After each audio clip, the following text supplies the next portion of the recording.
Thank you. So, welcome to Cascade Part 10. I am Viktor, the GM. It's the 1st of August 2026. It is called Sunfall, this particular arc. I think that's everything I say, so here are the players. John, and I'm playing Falkwin, who is the mystical speaker who formerly kept a magic ally. Oh my gosh, yes, I'm a magic ally. Hi, I'm Kalli. I play Ignysera, who's a dragon folk warrior who bears a halo of fire. Good evening, my name is Alexander, and tonight I'm going to be playing Lockheart Dourf, who's an empathic speaker, exactly the sort of person you want interpreting the law. Hi, my name's Chris. I'm playing Nori Nediam, a half-elven explorer who likes to infiltrate. And I got it right just to annoy people. There you go. See? Been waiting for this day. Every 2 months, just every Saturday sitting. Like, walking to the mirror. My name's Chris. Say it 7 times. Say it 7 times. Say it 7 times. You'll remember after 7 times. I mean, we've only been playing, this game for 5 arcs together, Chris, right? Like, and you've been Nori for all of those arcs. Strangely, yeah. Yeah. Mm-hmm. What do you remember from last time? It was a while ago. Mm-hmm. It was a while ago. It's like 2 months ago. It was the 2nd of June. Oh shit, this is August now. What? Yeah. Whoa. Welcome to now. Wow. Why did I think this was the start of July? Had I lost a month? Yeah, you've skipped. Yeah. Travel. I've been traveling. We were in a forest. The forest was alive. The forest was actually our friend Lucian. But we didn't know that until at some point last session. Alu Ben was alive, is more than alive. She's now successfully godded herself. That's a verb now. Yeah, she saved all her XP from the start of the game, you see. That's cheating. In particular from, I guess, the Modesta Space Laser. Is that where she stole all this energy this time? Who can say? Who can say? She's, yeah. Mm-hmm. Things are happening. But she's had to now leave this reality to go hide because Alata and Gian would squish her because she's too powerful. Yeah, no room for a third god. Nope. Yeah. But if this is democracy, if the people say, then so it must be. So I think Falkwin's plan is to build a following for her. Speak the Church of. I know her name. She told me her name. Her actual name, or would it be the Church of Alu Ben? What's her godly name? Well, I think that's really up to what you tell people, right? Because it could just be the Church of Godly Ambition if you wanted to translate her name, right? Like God's ambition. Yeah. Well, people like to be ambitious. It's probably a good thing to get people into, Yeah. You get to decide. You get to be the leader of this new religion / cult responsibility. Falcon's had quite the arc.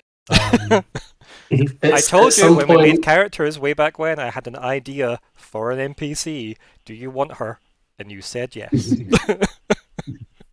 And now she's mine, and now she's gone. But not forever. Not forever. But soon you're going to make her everyone's. Yeah. Yes. Spread the Church of Alabama. Oh no. And I guess she convinced me to keep Better under my thumb. Because Better seems to want to be under it. No, I mean thumb. Yeah, you had a bit of a bit of a debate, I suppose, with Better, didn't you? Yeah, I would describe it more as better just ranting at me and deflecting blame for everything bad that she did, and like getting all judgy about the way Falkwin feels for Half-Elven. I love how you remember it. Yeah, I'm just like, that's how you remember it, buddy. That's how Falkwin remembers I can it. already just feel like Hannah's absent judgment on that remembrance as well. Fantastic. Mm-hmm. That was actually the notes that I took during that run. I don't take notes in character, but yeah, this is definitely how Falkwin remembers that. Yeah, that's fair. Yeah, I think Elibin very much said as part of her parting words that she doesn't hold any ill will against Better in any way, so you shouldn't either, not on her behalf at least anyway. So yeah, and also that's something that you maybe want to, utilize because Elibin wasn't stupid about using useful things. Oh yeah. Like I think Falkwin's definitely after that conversation with Elibin come around to the idea that Better is useful, and Better could be useful to Falkwin, and Falkwin has some amount of influence he could exert over her. For sure. Not sure how I feel about that. Yeah, that's okay. This is not alarming phrasing. Yes, very interesting choice of remembering and also future planning. We'll see how that arc goes. Yeah, this is going to depend on Better as well. Of course. Definitely not shaped by Falkwin at all. Yep. Anything else that came up last time? Modeste Lara is a badian. What makes you say that? That's like the first time I've ever heard you saying something like that about her. I've been saying it the whole time. She's been on the shit list ever since I joined this group. Baddie, and not in a good way. You really did come in hating her, and I think that's hilarious because I don't think we spoke about her at all, like in character gen chats previously. You came in, you met her once, and went, "God, she's awful," and everyone's like, "She's a bitch."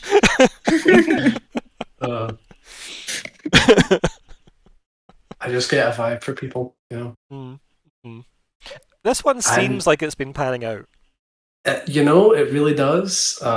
She killed all the gold leaf elves hundreds of years ago. That's a thing to do. And then she's going around being like, "Oh, my gold leaf elves."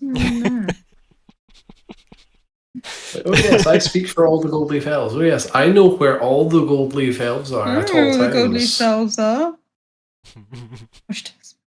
Yeah, you do. Sorry. That's all right. I'm enjoying the hate train continues for Modeste Lara. I'm also so bad at my brain always just has both Modeste Lara and Half-Elven in the same line of notes in my brain. So I always be like, Half-Elven, no, it's Modeste Lara, and Modeste Lara, no, it's Half-Elven. Very different people. Very, very different people. You're getting your gold leaf elves confused. Well, when there's so few of them.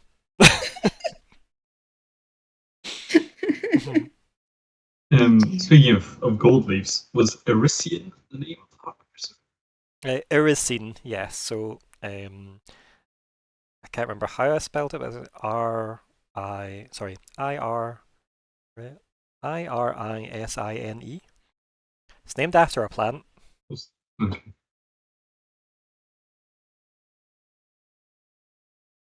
Yeah, and I want to say that I looked up some form of variation of, I want to say, it was either gold leaf or blood leaf, and it gave me an Erisian plant. So the clue was in a name. He's not going to be stabbing any hearts anymore. No. He's in fact had your nice funeral pyre for his remains. And then, some reflection as well, just from our youngest party member as well. If we're not including Better in the party, I guess that is. But yeah, with Nori, we had some nice reflection. In closure. Yeah. Lots of closure. Wondering what comes next? Yeah, shenanigans with better, obviously. You know. Definitely. Lots of drinking. Mm-hmm. Oh my gosh, a little caper with you two like going off. Kind of be great. Arc 6. Where do you find them? Epilogue. Yep. I mean, we already know the epilogue for some people, because we've got, a pirate lady to stop. We've got mafia families, fucking drug cartel / crime syndicate to stop. Yeah. We've got the adventures of Nori and potentially self-perpetuating spell. Yeah, these are all fine things to have,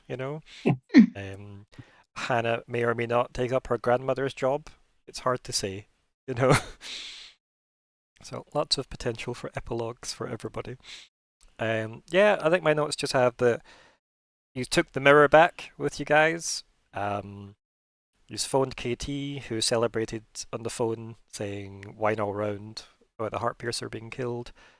Grandmother for Myr'ra rambled about how she was silly to do it herself, but also well done. And then you phoned Quilburn, Vermi, Vanel, Pride, and Margot. And all of the messages back were that, oh, have you heard the news that the Elven King of the Silverthorn Elves, Lundarenthul, has been killed. Dun dun dun. I believe that is where we ended off. Was. Also, for Falkwin's benefit, it was Glorandalin, was Aluben's original name. Yes, well. I did write that down. I searched it. This was the session before last. Yeah, because it was technically Ignysera that learned that in a vision from the forest, because it remembered who Aluben was before she became the Aluben. Dun dun dun. But yeah, so I think yous were all in the carriage heading north into the span to go to Eco Archiva to eventually take over this project.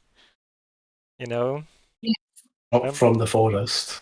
Yeah, remember that in session 1 of this arc? That was the beginning. Yeah, that was the first. I'm getting one of those "it was the tunnel all along" kind of feelings. We're not in the same way. Like, I've loved every session so far of this, but I get the same vibe of and we're finally here. It's session 20. Yeah. I don't think it's our fault when the GM dangles such fun things in front of our face. I don't think it's. Yeah, we've had good toys to play. Honestly, yeah, when you go, sorry. When they go gallivanting into the forest, you just can't stop them sometimes. Some of them can't help themselves, can they now, Lockheart? They can't help themselves. Yeah. I mean, I want to highlight the fact that Nori showed the only bit of restraint in this campaign arc so far, might I add, where Nori specifically did not open magically sealed crates full of cool goodies getting delivered to Eco Archiva, because Lucian was like, we could open them, but then they'd know they were opened. And you actually said, no, that's fine, we shouldn't do that. And I was so proud. And then it all went to hell after that. Well, there was no other restraint from anyone at any other point. And I love that. It's great. So, yeah, you have just, I guess, you're in the carriage, you've got that news. For some reason, Myr'ra needs to go and have a longer conversation with her grandmother, probably. So she's maybe slightly narratively excused for this. But yeah, you just get hit with the news. What's the plan? I think we should turn back around and go and investigate the death of the... We'll go all the way back. Yeah, so just going from there, all the way down to there. Yep. Sure. I'd probably be hanging out with Beta. Yeah. Just, I don't know, not trying to teach her moral values, but just trying to, I don't know, just hang out and be a positive influence. Mm-hmm. Yeah. Are we still on the conference call? No. All those that call pretty okay. much like ended with that bombshell, right? Okay, they were just like, we don't have time for this now. We're dealing with the death of a king. Tell us about Modesta Lara later. Was that the kind of vibe? Well, the vibe was, well, this has happened and it's obviously ongoing, but we're looping yous in like yous have looped us in. There wasn't very much okay, let's also chat about a battle plan to deal with Modesta Lara. Nothing. There was no time for that. Yeah. Obviously, that's something that you can imagine they have taken seriously, though, given who they're talking to. Right? It's not like you haven't made a bit of a name for yourselves as a group. So, like, the Silverthorn King being murdered doesn't sound unrelated, potentially. It's a big deal, yeah. He was one of the oldest people as well. Yeah. Because he was also in the Fey War. Whereas the Bronzebark King is quite new, like in the grand scheme of elves. Quite young compared to Lindaranthuil and Modesta Lara. And so Modesta Lara and Heartpiercer killed off the other gold leaves. We don't know why. We don't know if they were in cahoots. Modesta Lara at some point said she didn't know why she was so old, but at the same time, she's also very, very, very powerful for an individual person. To recap on that as well, I don't think the Heartpiercer ever claimed to say he'd killed the other gold leaves. I thought Lucian said that last time. I mean, what the forest did and didn't say is up to you to interpret, right? But Modesta Lara did say she's still alive and she doesn't know why. She obviously saw horrors throughout the Fey War and is still around, and that makes her believe she's meant to be around. But she would have, like, the impression you got from that conversation way back in, what was it, Arc 3 maybe? Maybe it was Arc 4. Like, the impression you got from her tone and demeanor and everything was that she kind of expected to have been dead by now, like naturally. And it's weird to her that she isn't. So yeah, she definitely seemed like that. Almost maybe she's in denial about the fact that maybe she should have died, and maybe the Fey Wars changed her in ways she doesn't know. Maybe she's still expecting to die naturally.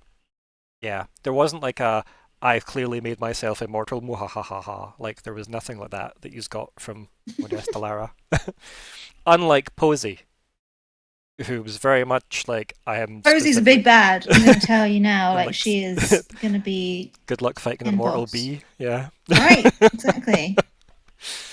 What to do against that? The true Arc 6 storyline is chasing a bee around the continents, yeah.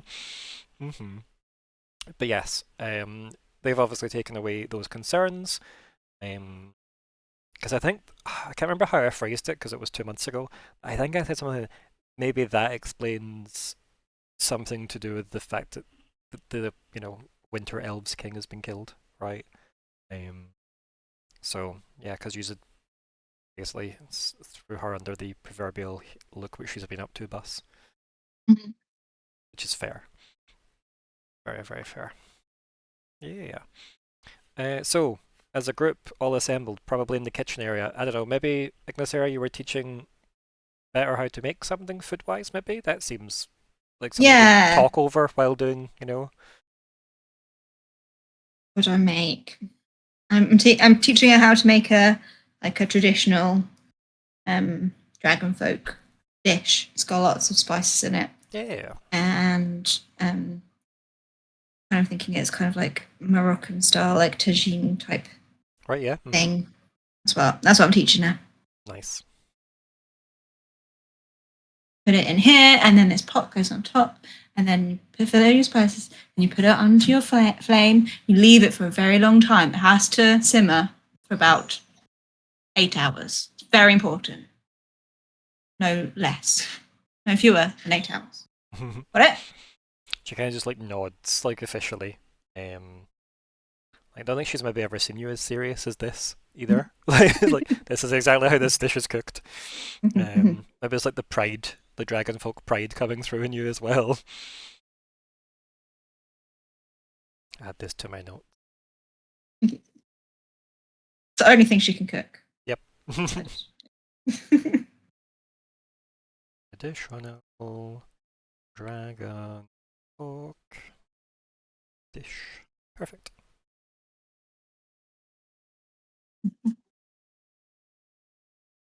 And yeah, so you all find yourselves in the kitchen area, having had your conversations individually.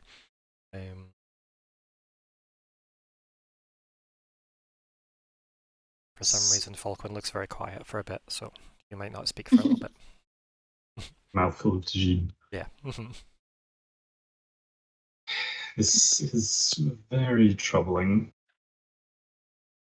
And you can't help think this is some sort of escalation.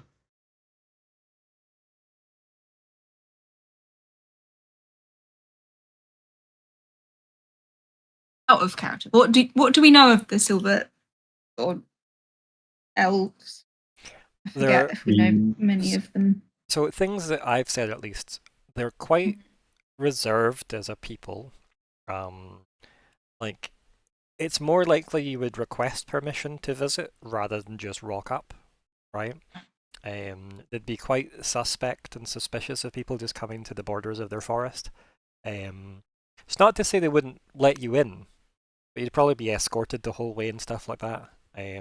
Quite militant, to a degree, but that's just because they enjoy, safety. Their kind of very self-contained government probably runs incredibly well. Their king has been around since the Fey War, so yeah, he carries with him the weight of that. Or at least he did. He's have met Snowstorm.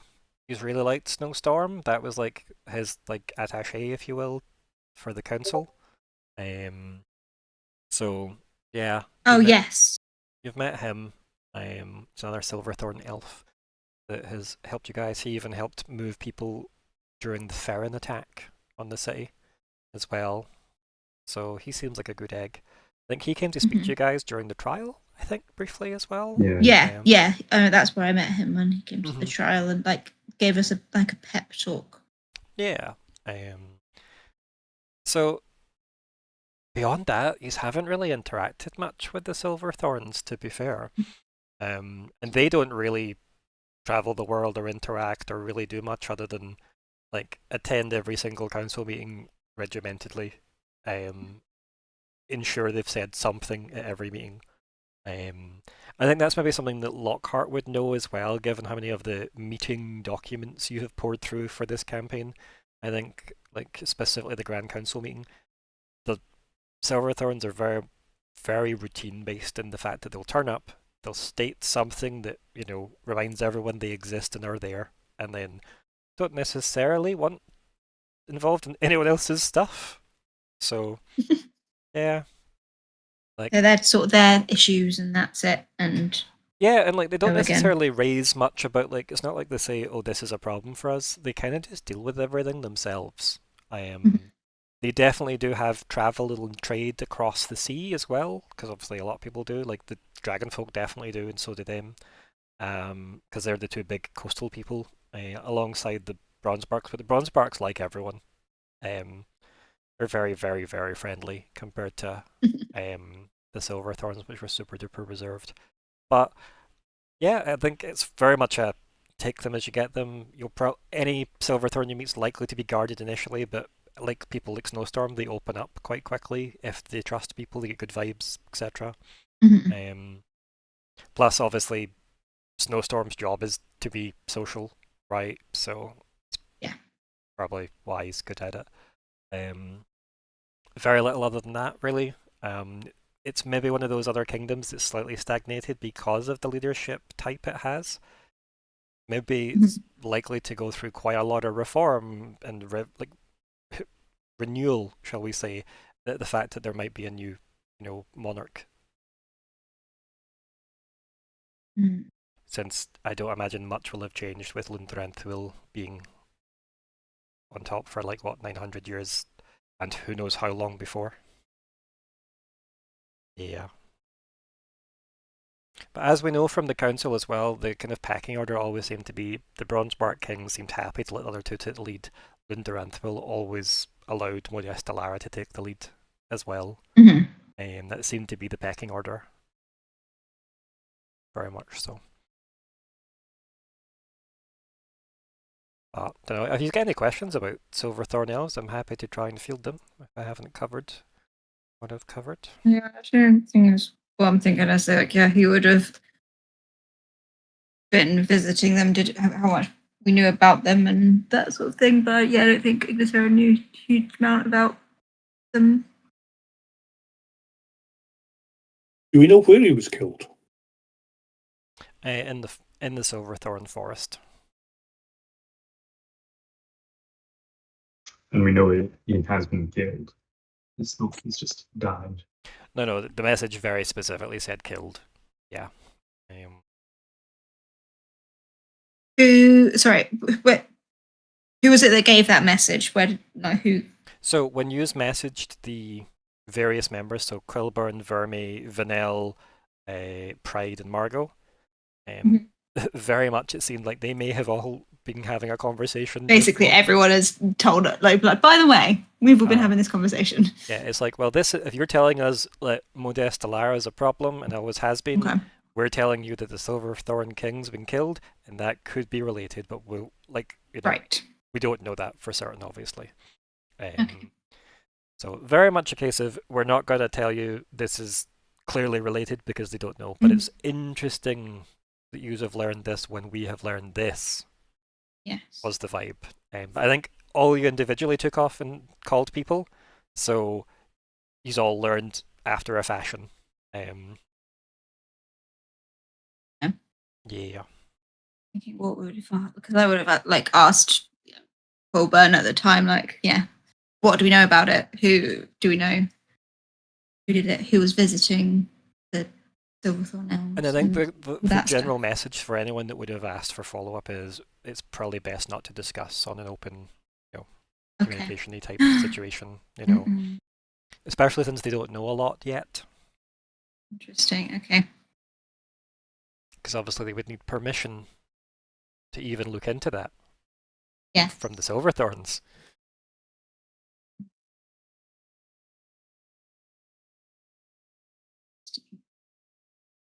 Does anyone want to roll history to learn something else about the Silverthorns? Or some kind of, lower-based skill that might cover the Silverthorn Elves? One of the smarties.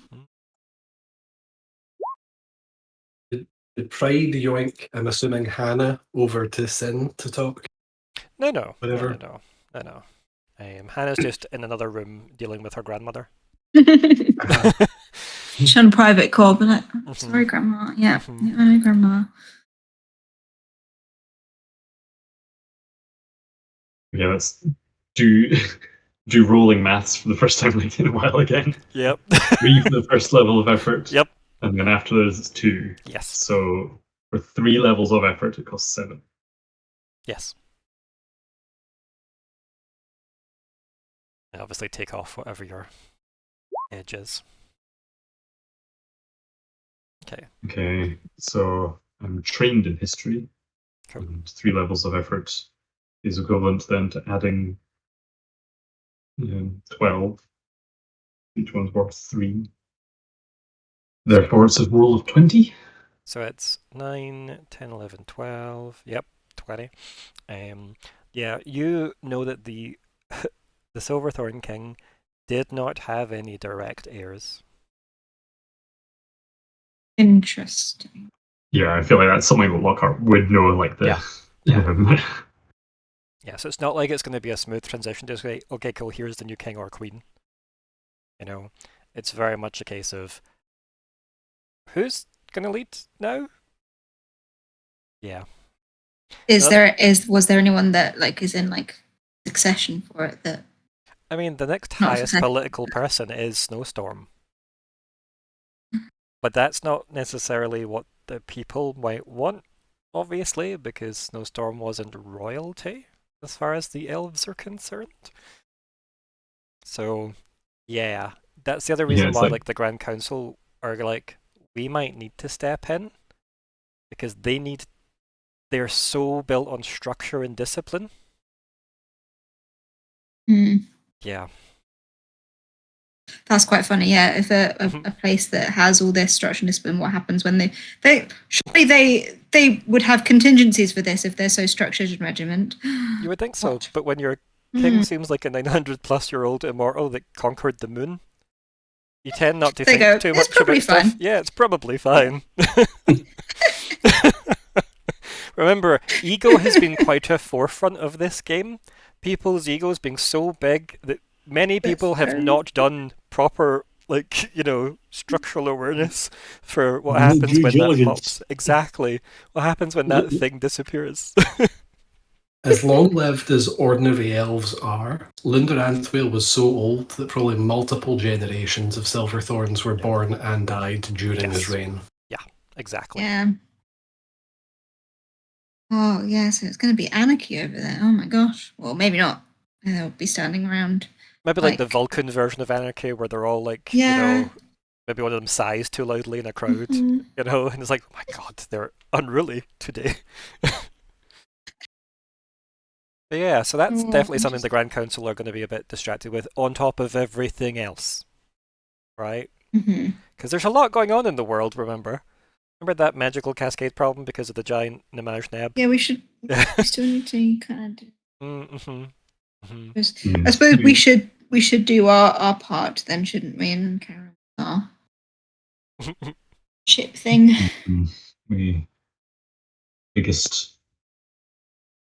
We're the closest that we've been to war on the scale that's not been seen in 900 years. Now there's going to be further complications within the southern flank. Yes, I think we do have a job to do.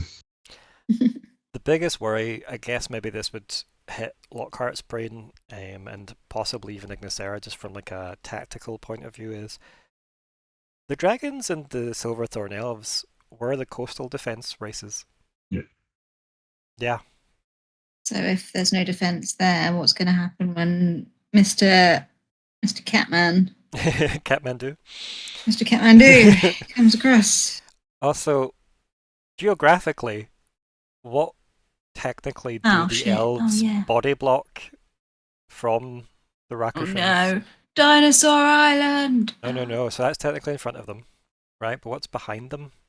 Oh no, So you've got Queen's Rise. Queen's Rise, exactly, which was set up as a fallback in case the war happened. Lots of people were being moved there. That was being fortified. Keep. So we better get a move on, I suppose, if we need to support how we can support us carrying on with our task. Can't go all the way to the Silverthorn. Yeah. I mean, arguably though, right? If you get the airship working, we could go there first. Go wherever you want in the airship. Just sail off the map. Yeah. I choose not today. Let's just leave. This is when you get the fear when I actually do move the map and scroll it and there is more. Oh my god. Welcome to Northtopia. All over again, yeah. So, the group, I guess, discussion, does it kind of lean towards maybe we should still continue our journey towards Eiko Arkiva, or is it that you want to go try and suss out the Silverthorn elf problem, or anything else that you may want to do? We have to keep going. I can't agree with that. I think we should keep going. We're being torn apart in so many different directions that we've just got to focus at the moment and trying to end the war as best we can. Trying to distract and trying to bring people apart. So we need to carry on with what we've been assigned to do. I think that's definitely the impression that people like Quilburn might have left Ignysera and stuff, is the job you've been sent on is important. Like, it's definitely not busy work, right? Mm-hmm. It's very much this is effectively the first I mean, you are the olive branch to a degree to go across, the Expanse Sea and also disrupt or nullify the threat of the Rakishan Empire. If it is indeed a threat, all of this could be a massive misunderstanding. Maybe the people that took the giant focusing crystal didn't know what would happen, They just decided to tear it out of a living creature's head to do so. Yeah.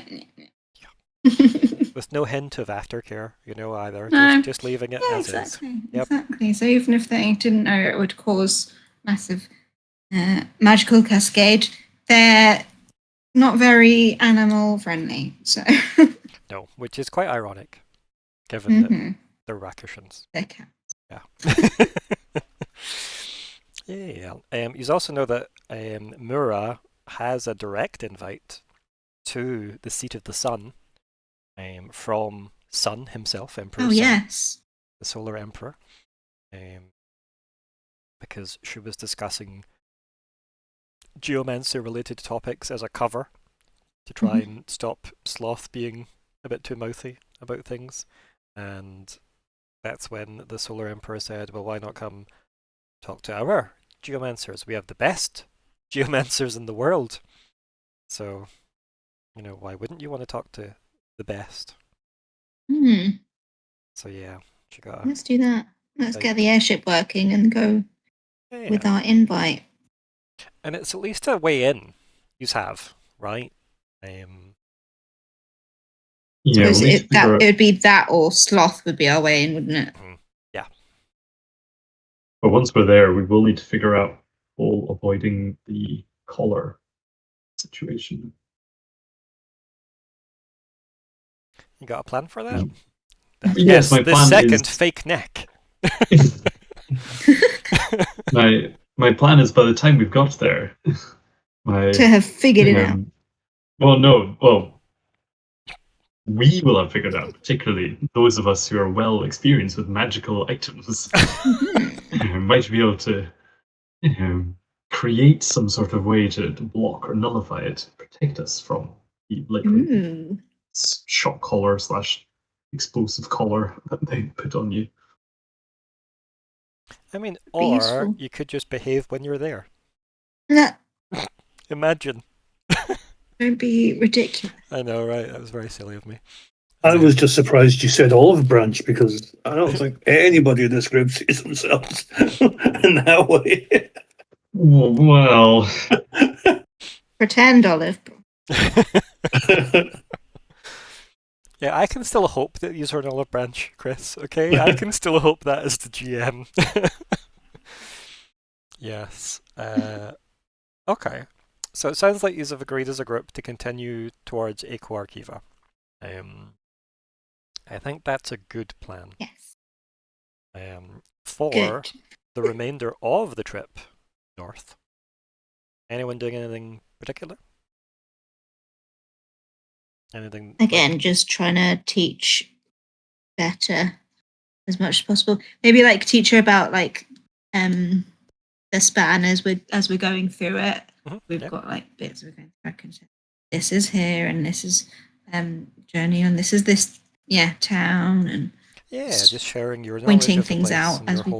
Yeah. Do you want to also give me some kind of leadership or teaching role, to see how well your moral imparting goes? Okay. Would that be an intellect? Intellect, and then obviously if you have a skill that you think's related, let me know. Do I have a skill that's related? Probably not. Otherwise it'll be a straight intellect roll. Flamey things. I have combat prowess. No bonuses. Would you like any help? Could be a fun project, the two of. Sure. Do you know much about Span? Can you help with? Well, I was meaning more for the morality side of things that you were trying to impart. Oh yes. Do you think you want Lockhart's morality imparted to better? Is that currently on your character sheet, Alexander? Yes, it is. I see. Yep. I mean specifically morality. Oh, I see. Yes, it's interpretation of morality. Of course, yes. Your new focus. Yep. Attempt to good deal.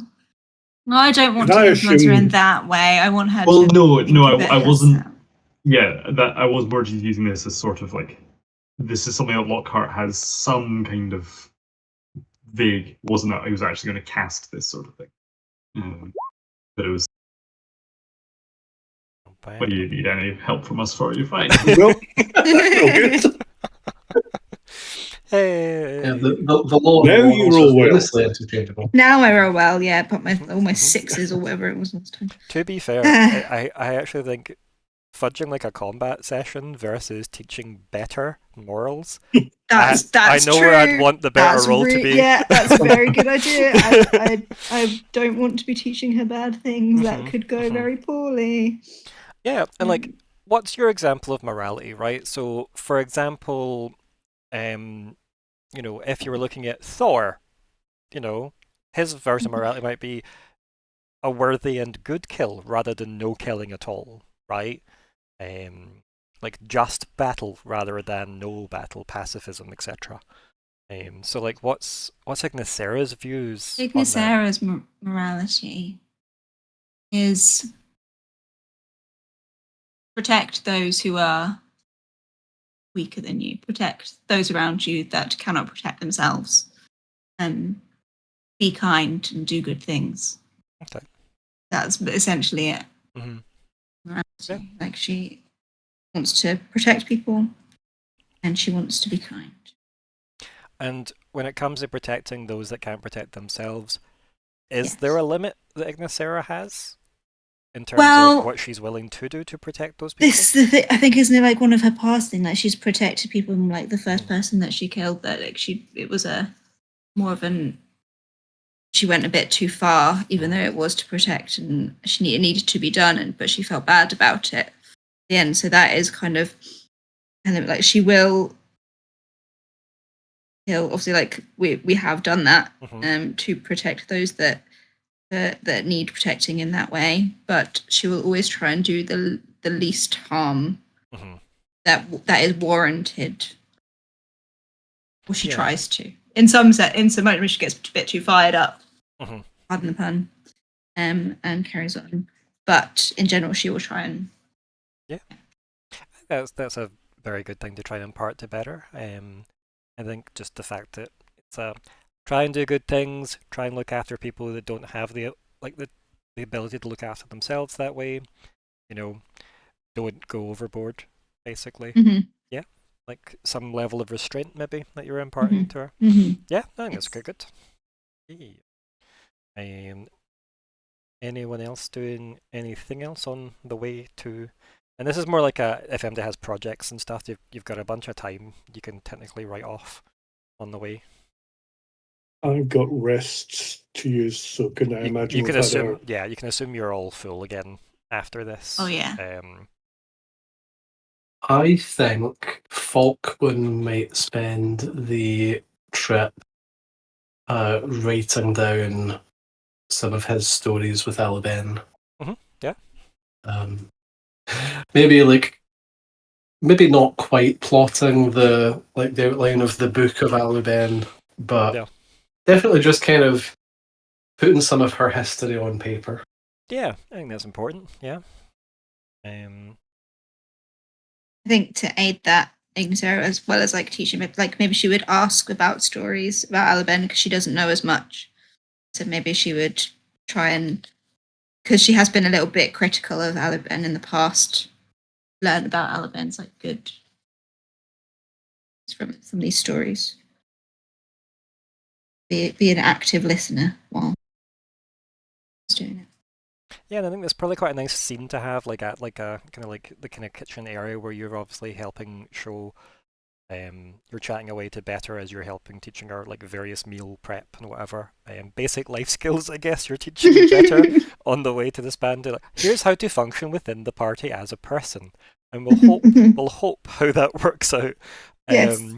While you've got, you know, and maybe that's something that Falkwin specifically does consciously, is goes and sits in the same room with them, and then obviously that's when Ignysera maybe reaches out and chats more with you, so it is a room conversation rather than just you with your book, sketching away, and them talking about morality and various things.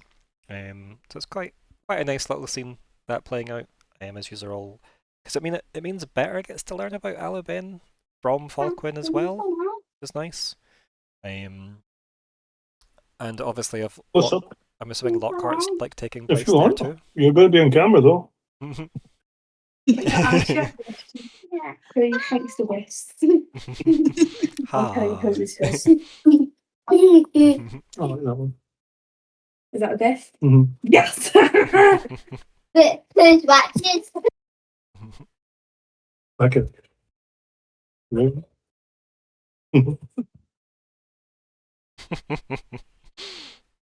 Just had to judge your colouring in competition. Oh yeah, I got her. I hope you judged well. Excuse me. Get that one going. Heavy as the head, you know. Yes. But yeah, like while that's happening, like Lockhart, are you involved in that kind of like group activity, like a kind of, you know, leaning in with more, obviously, morality, as it were, or like Nori, what are you up to as well, like on the journey up? Like what's taking up most of your time? I think Nori's going to be up with the driver, looking at a new land that he's never been in. Yeah. Unless myself and Lockhart wandered this far, but we don't know where we actually went when we wandered away in the end of the last session. So yeah, I'll be up just looking at the countryside as it passes by. You could easily have been at like the towns near the border and stuff, for the span for sure, but maybe not somewhere as big as like a city, for the span. But mostly it was like it seemed like your focus was like Denk and the surrounding borders of Denk specifically, for your travel with KT and Lockhart. But yeah, when you're up with the driver, as we've established previously, the driver seems to be some kind of looping projection magic. I am not talking to him, I am just watching. Yeah. And he just seems to mutter the occasional phrases over and over again just to mimic the simulation of, you know, life. Probably something you could drift off to eventually once it hits a certain number of repeats. Lockhart? Well, maybe Lockhart and Myr'ra are having a think about that when we get there. We're just going to assume we are. When we get there, one of the first things they do, either when we get to the entranceway, is it Tabarinth? Or is it just going to be as soon as we land on the continent? Right, okay, so you mean the other... I thought you meant Aquar Kiva for a second there in the span, No. But what you mean is once you get across the Expanse Sea, which assumes the airship actually flies, which assumes you can pilot it, which assumes you can land it, which assumes you won't be shot out of the sky by pirates. Like pirates, sky pirates, sky pirates. Think how powerful Betty Bones could be with a sky ship. So, yeah. So Tabarinth is the gateway city to the Seat of the Sun. Yes. And anyone that gets past Tabarinth has to have a collar. Correct. It's not just people can be in Tabarinth without one, but generally there's like upper and lower Tabarinth. Upper Tabarinth, collar city. Lower Tabarinth, very much trade. Because anyone's welcome to the Seat of the Sun, really. Just nobody really goes there. Technically. Yeah. So maybe start thinking about that and trying to sort of come up with, between our knowledge of Felix and their actions, and particularly then Myr'ra's magical knowledge, seeing if any way we can try and spoof or get past it. What are you planning on doing as a group, right? So that's maybe something for that conversation. So like Myr'ra and yourself, what is the plan? Is the plan to fly and hide the ship? Is it to just land the ship in water and sail it up the last little part? Is it to just put a couple of bushes around it and hope for the best? Like, or are you going to fly right over the mountain range into the Seat of the Sun? Like, there are quite a lot of approaches you've got available to you as a group. It's maybe worth having a plan. about that and making some attempt. If we've Fly above the kind sea of was- got an invite, could we could we reach out? Like, we want to come and Yeah, I don't know You about and- worry about reaching out. I would say we just go to Tabarinth. we just go. It's like, Go to the place that you can, at least go to, and then from there we can then make our way to the Because there's fancy part. the coastal towns as well. There's the one like there. There's the one like here. I'm assuming you maybe want to head to the more northern one, and then travel the road towards Tabarinth. Or are you just going to fly to Tabarinth? we've got a flying ship. It would look pretty cool, rocking up in our ship. And obviously we're going to design it in the shape of a dragon. But consider, if we don't make contact beforehand, they might shoot us down. It might be like how many airships go? Would it be a risk? Would they think this is someone bad? They Right drove away. their barge into Cascade City. Yeah, but that's them. They don't care what they do. They care. Yeah, Yeah. I think we go loud and proud. Show them that We're not scared of them. Yeah. Put those collars on. I love that as soon as you said that, sure that we're not scared of them, that's when Alexander stopped speaking. So how do I word around that? I was actually trying to remember what the name of our continent is. It's Kale. Or Kale. Yeah. Show them that Kale's still got some surprises in it. Mm-hmm. I think that's fair. I feel like they're safe enough in their confidence that there's nothing we can do to stop them, whatever nefarious plans that they may or may not have. Yeah, the Seat of the Sun was very confident and was invited Myr'ra straight away, just come and say hi, So, maybe if we match his energy, he'll be more impressed and more. He does seem very off high guard energy, to us. arrogant, Yeah. doesn't he? Very confident. He's very arrogant. Very happy to show off. I feel like you how need good to the Seat of the Sun match it rather than be meek, because I think he'll take meekness as weakness.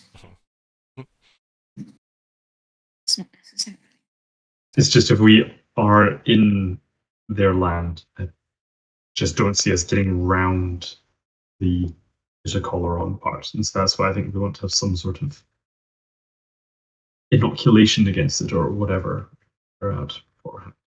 I mean, you've got a bunch of magically trained people. You've also got a living spell. You've got a lot of contacts with people. You're going to Akwarkiva, which is literally a library city of knowledge. So there's a good chance side projects can happen while we people can research the collars or something of some kind if we can, or the magic that's used in them. So is it that everyone that visits there has to put on a collar? Yeah. You're not. It's not even just visit. Everyone there already is wearing a collar. Yeah. Yeah. But if you go, then you would have to put one on as well. You can't visit and you can visit Lower Tabarinth, fine. But Upper Tabarinth is all pretty much walled off. So yeah, it's need to make some fake collars. Well, once you're past Tabarinth, I'm guessing the only person not wearing one is the Solar. Seems to be. I'm trying to remember, did the Empress? Yep. Yeah. I thought they did, yeah. Yeah. So literally everyone but him. So that's why I really don't think we're going to be able to try and fast talk our way around it. Yeah, that's true. Now, I do like your idea of we've already got our collars up. And we've got these ones. Why is it not? Yeah, we got them last time we were here. We've got them we got given them at the collar shop. These are refillable, right? Yeah. Okay. I think, maybe Myr'ra and Lockhart are starting that sort of planning, trying to think how we're going to get around. Well, that's a good question. Do you have a starting point? Do you have anything at your disposal, like as a group, that you maybe want to like build from? Because I think you've probably also got a handful of ciphers lying around. Yeah, do we have like ciphers that we can like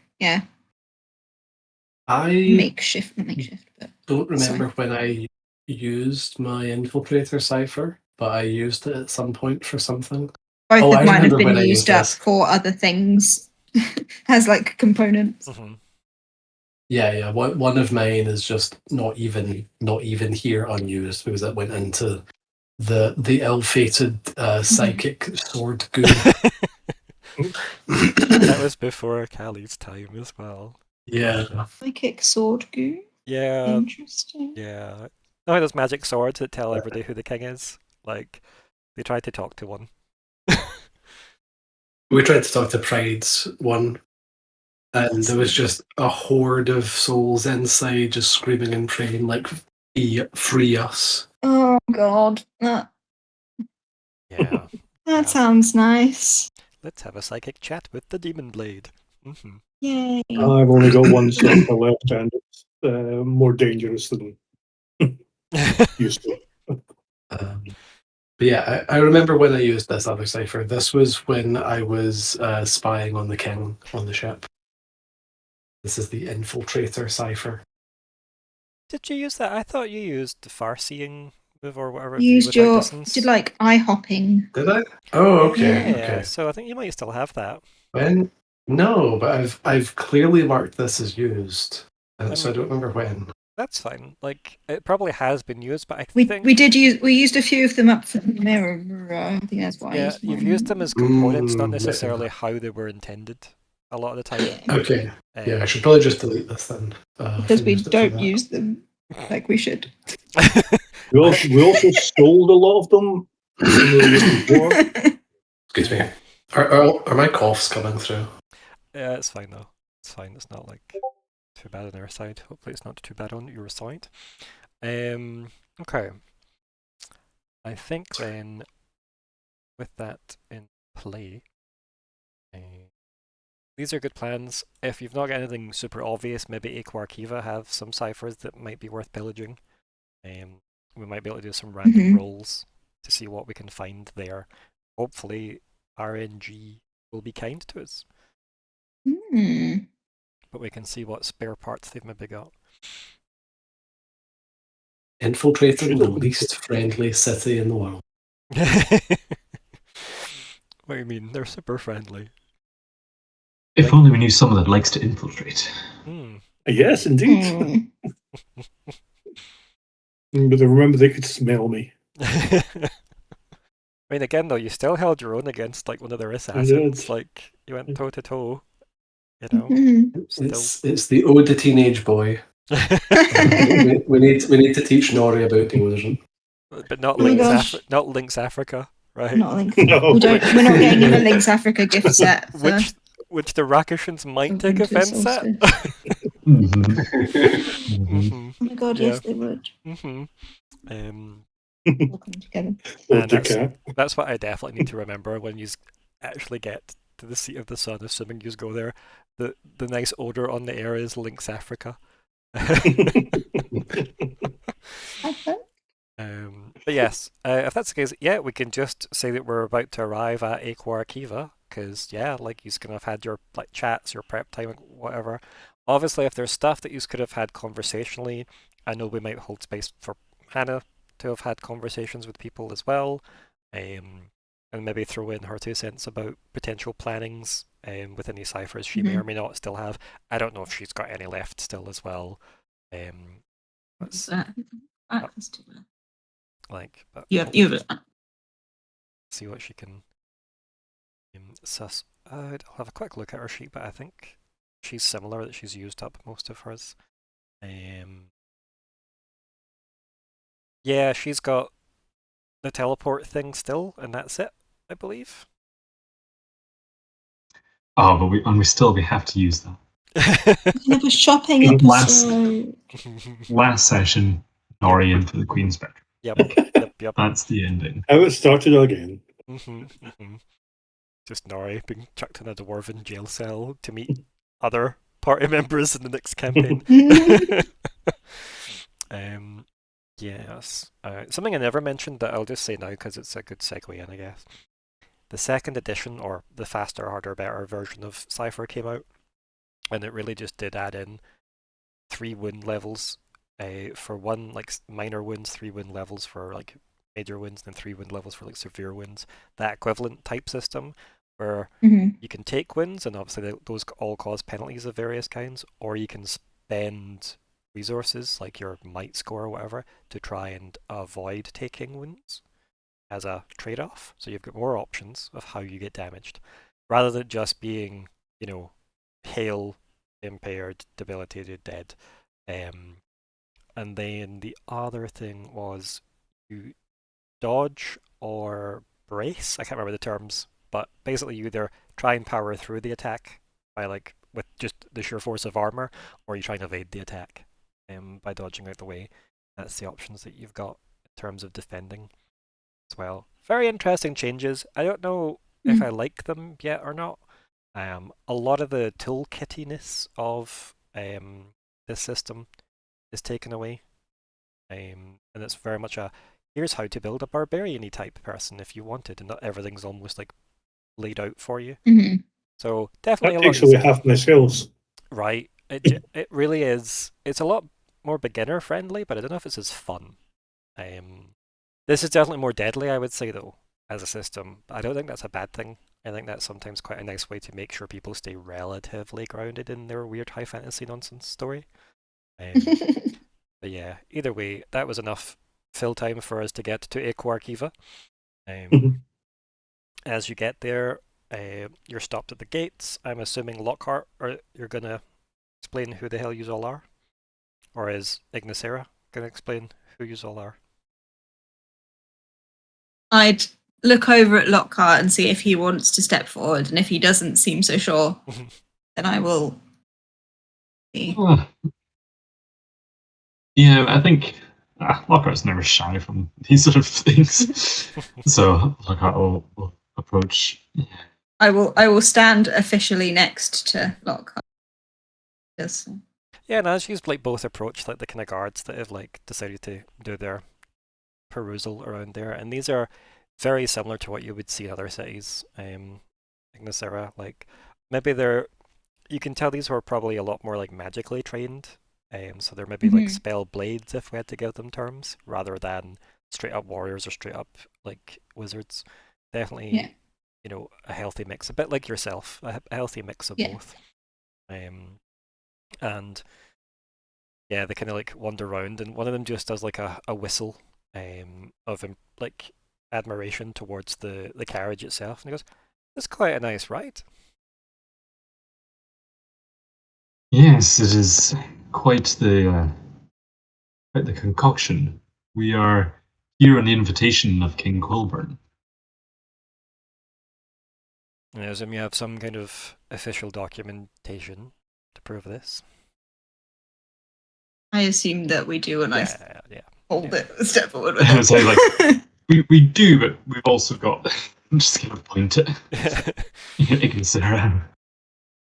And yeah, they look over the documentation, I guess nod towards Ignysera. They probably don't recognize you immediately because, this is a country. Why would they? Yeah. And yeah, they look over and goes, "And you go." You telling me you wouldn't recognize King Charles's nieces and nephews, Alexander? Exactly right. Exactly. So yeah, the gates got opened up, and yeah, you head inside. Seems like it's not like most cities where you'd enter in through the kind of marketplace area generally. There's usually loads of bustle. This place is quite quiet. This feels more like a university campus green, this entranceway, where there are people around, but everyone's very quiet. Maybe they're in head deep into a book, or there's people discussing things. Maybe they're playing games of chance of some kind, like chess or various variations of that, logic games. But busy, recreational, but not marketplace alive, if that makes sense, is the kind of vibe that you get when you're led in. And then as you are pulled in, you are directed towards where you can store the carriage as well. The guy that found the carriage very impressive does state as you are all like disembarking. Gives you the equivalent of like the lock-up key for the place and says, "It's very nice wood. I see that came from the span." Did many, many years ago, I believe. I'm afraid its creator isn't around to discuss it anymore. Elven craftsmanship, if I'm not mistaken. That's right. Some of the finest. Don't get much of that around here. That's why they chose our wood.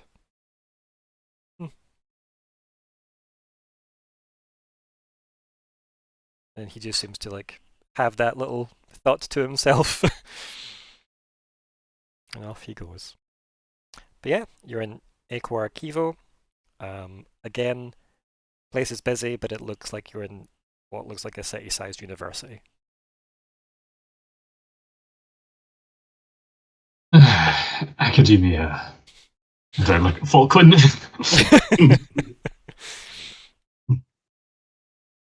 Am I muted? I'm not muted. No, you're good.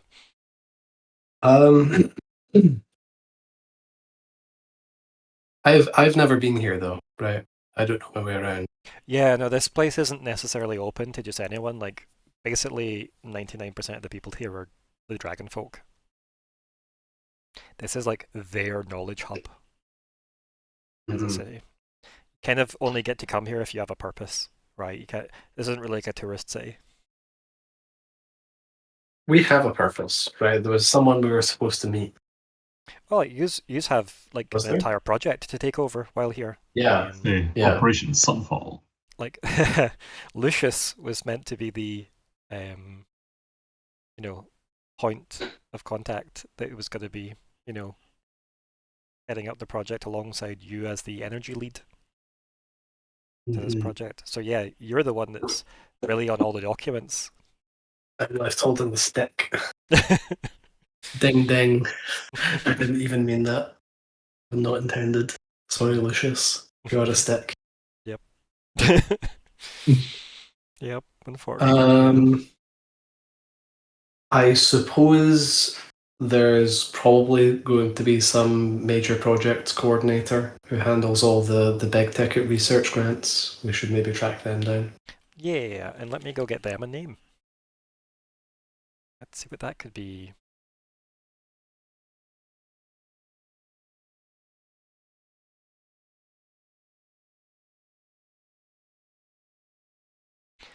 I opened up the fantasy name generator website that I really like, and I went to look for dragon names, but it opened on pet dog name generator for some reason.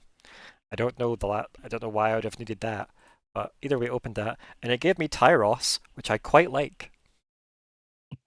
So that can be this person's name. Tyros. And they're probably some kind of professor.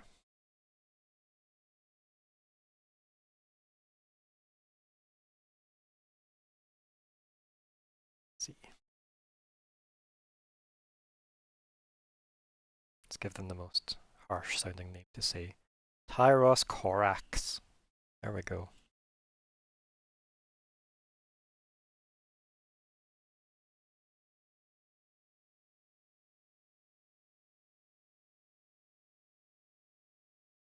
That's your project lead.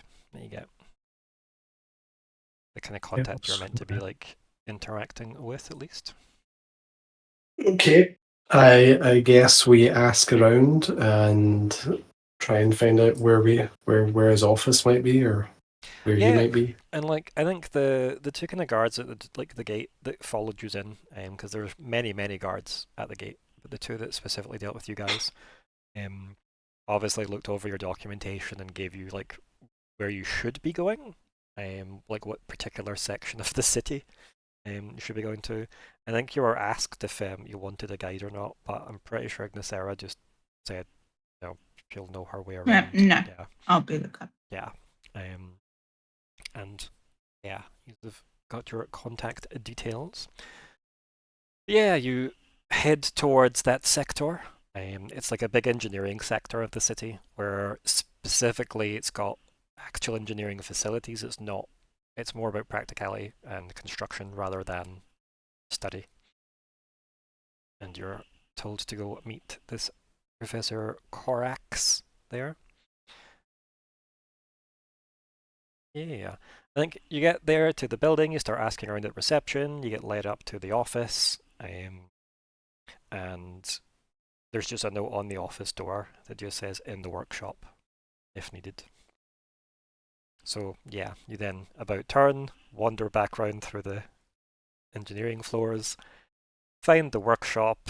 The entire time, probably the whole, like all of you get looks just from everyone, like out of actual just raw curiosity and slight kind of admirable bemusement. There's no like dirty looks or anything, or like why are you here? It's very much a case of oh that's new, as you guys. Ignysera doesn't get these looks. Ignysera is clearly meant to be here. But yeah, you definitely draw and turn heads as you wander through this place. And then you get to the workshop, and yeah, like there's a lot of metal work happening here. Lots of shaping of metal plating. There is like active forges. There's the clang of many, many hammers off of metal. It looks like a massive black, like smith's kind of workshop thing with about maybe 40 odd different dragon folk in different parts of it. It's kind of huge. We're talking like aircraft carrier level of huge, like aircraft like hangar level of huge. So, yeah. And then I guess the nearest person to you guys, you stop, ask for the professor. He points to one of the dragon folk. Mostly they're dressed in very, very nice looking, but clearly like heat stained, like kind of like soot stained, darker fabrics. Again, it looks like it's really good quality. It's not just like simple shirts or anything like that. It does look like this person's wearing nice stuff that's got dirty, and like big heavy heavy leather aprons, etc. that would protect against like and such. Again, a bit strange to see that on a dragon folk, considering their natural heat tolerances, but that's maybe just to express the sheer levels of heat they work with here. And then yeah, she walks up to you guys, kind of like trying to attempt to clean her hands with a cloth that's clearly covered in soot. Kind of gives up by the time she's got to you guys. She looks at her hands and just kind of stuffs that in the pocket of the apron, and then kind of just smiles vaguely at everyone and goes, so you're able to come and work on the thing, right? You've got some kind of paperwork for me? I know who you all are. The thing, we probably have paperwork. I give the paperwork that we probably have. Yeah, and then they try and like, fruitlessly wipe their hands on their apron again, possibly getting worse, and then they like very gently like handle the kind of document you give them so they're not just getting massive handprints all over it.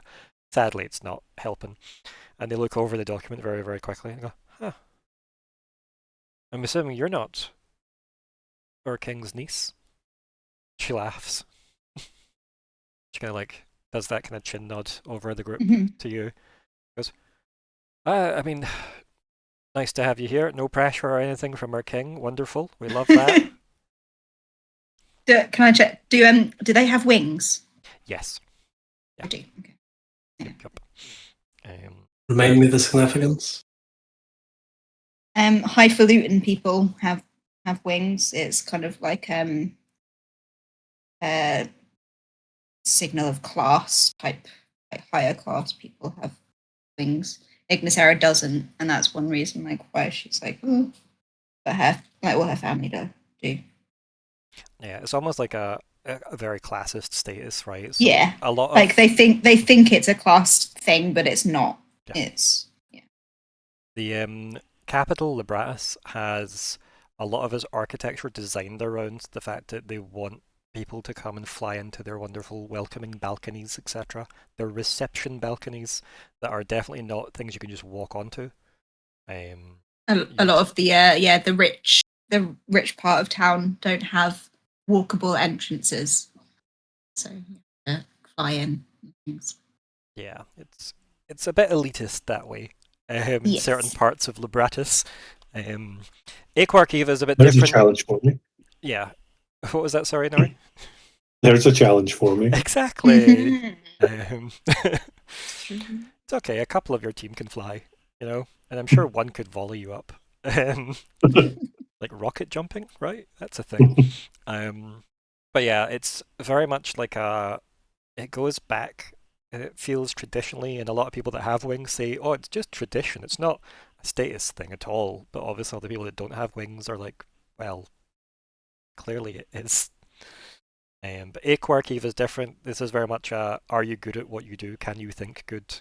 Can you do good? And that doesn't really matter. Like, there's no elitist architecture here. It's not even a relatively new city. It's just a very practical city. It's not built around like aristocracy. It's built around intelligent people. So, and the storing of knowledge and the cultivation of knowledge and smart people, etc. Yes. This is where all the rich people pay a lot of money towards a lot of different people politically to get their kids here. Mm-hmm. Yeah. Yeah, I think Ignysera kind of admires this place and thinks of it as like quite a, like it's a practical, and it's not that it's kinder or anything. It's just like it's logical, and it doesn't it's old. It makes it easier for you guys as well to get around, which is nice, because it would be awkward if certain things, it just has to be Ignysera shipping everyone up to places. Same with Myr'ra. I have to do it real quick as well, because I only do it for like a minute at a time, 10 minutes at a time. But yeah, so Professor Korax looks over the documents, looks at you, pleasant exchange, obviously, and then just says, we were kind of expecting you a couple of weeks ago. What happened? Trouble on the road? Something like that. Your agency moment. Are we intending to, like, we're just telling people about Lucian and the gold leafs and that, right? No? Are we telling the regular people, about it? Like, do you want to panic people? Like, do they know that this person was supposed to come with us and be the? I feel like that'll probably be in the paperwork. Yeah, Corvax will be expecting. Yeah, so people. We need to say some kind of thing, whether it's the truth or whether it's just we lost them along the road or something. Which I say anything. I mean, we can keep it simple at the minute, at least. So that there will be no gold leaf assistance on this project. Yeah, Lord Lucian decided he wanted to stay in the gold leaf forest for a while as we were passing. That doesn't sound suspicious at all. He just decided. What are you replying to Professor Korax about their question, trouble on the road? Yeah, I guess we just say that we got held up passing the gold leaf forest. Yeah, and you say that to them, and they kind of like furrow their brow a bit as if they're clearly looking at questions they could possibly ask. And go, I don't seem to have a full complement here. Are we missing people? That would be why we got held up passing the gold leaf forest. Or, wait, yeah. How? I should I should know how much he knows, right? No. What do you mean? Like for example, I should know whether he knows that our leader was supposed to be a gold leaf named Lucian, because supposedly he'd been talking to Professor Corax, she was expecting everyone on the listed documentation, which means Lord Lucian and not Better. And Better doesn't look like a gold leaf elf. Indeed. Okay. Because remember, it'll be Lord Lucius Goldleaf.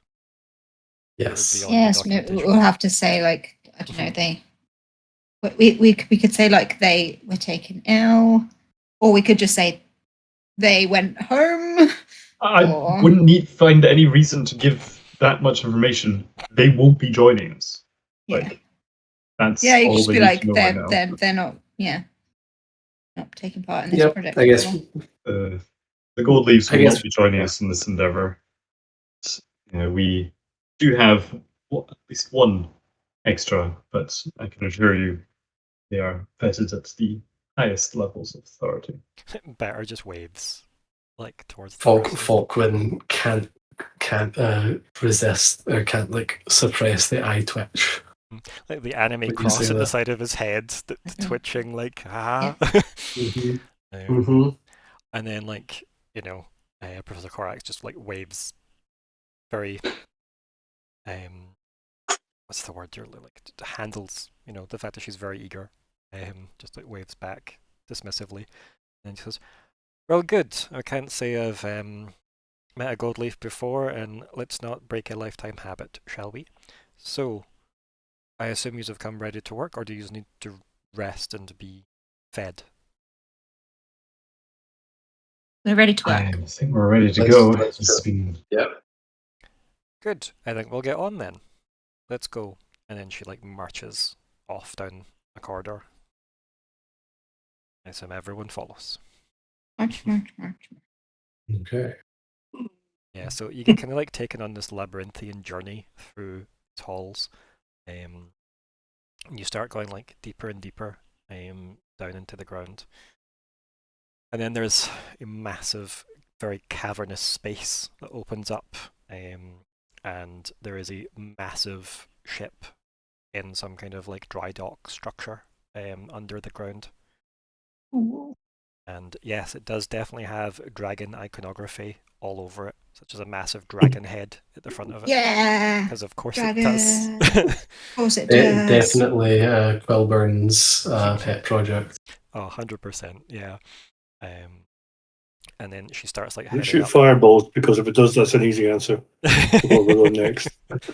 She starts, like, walking up all this, like, scaffolding that's all built up around it. This place has got a lot of people, like, running around as well, like, reinforcing parts of the ship superstructure and stuff. And as she's climbing up, she's just, like, randomly talking about the design elements that went into it and, like, different projects, like, where they're at, basically. And as you get to the elevation where you can see the deck as well, you can see right in the center of the ship, it all seems to be built around a massive dragon glass orb.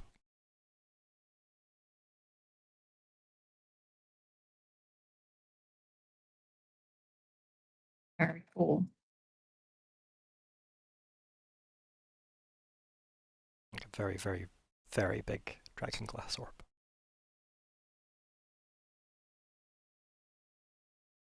To the point where all the party could fit inside this orb if they could. Dragon glass is something we've encountered before. Yeah. Anyone want to discuss dragon glass orbs specifically? I would know, but I don't know if I have as in the game. There's two of us that have experienced them in the past. They were Arc 2 things. Yeah, so no lie. You want to give more detail for the people that weren't in the arc, though? So when we met Fermi for the first time, she basically had I thought it was like a handheld sort of. Oh, it was like a Palantir-sized, bowling ball-sized one she had, yeah. Yeah. Dragon class dragon. That. I feel like those specifically had a name for discerning truth. It was the Firestone. It was called. Firestone, yeah. And essentially that when we both held it, we couldn't lie. And she said that she is the fifth blade. or she's the rightful should ruler be of the- Denk. Yeah. And so that was how we were sort of able to know that she said it while holding the orb. Therefore, she was it being is true. truthful. Yeah. And it's not even like certain point of view wishy-washy. It's Like no, that this is the truth. true. Yeah. There were like a handful of firestones specifically made as dragonglass orbs. Dragonglass orbs are just orbs that contain spells to make them last longer. It's very much draconic magic. Very, very, very guarded magic as well. Not much of it exists. The fact that there was only a handful of those firestones left after the Fey War, they were designed to help in the Fey War, because truth is the enemy of the Fey. So it helped suss out if people were who they said they were, if things were what they said they were. The risk of using a firestone and lying is that you die as well. It absolutely consumes you in the process. The other one that you've experienced, Alexander, do you remember the other one? You've experienced two.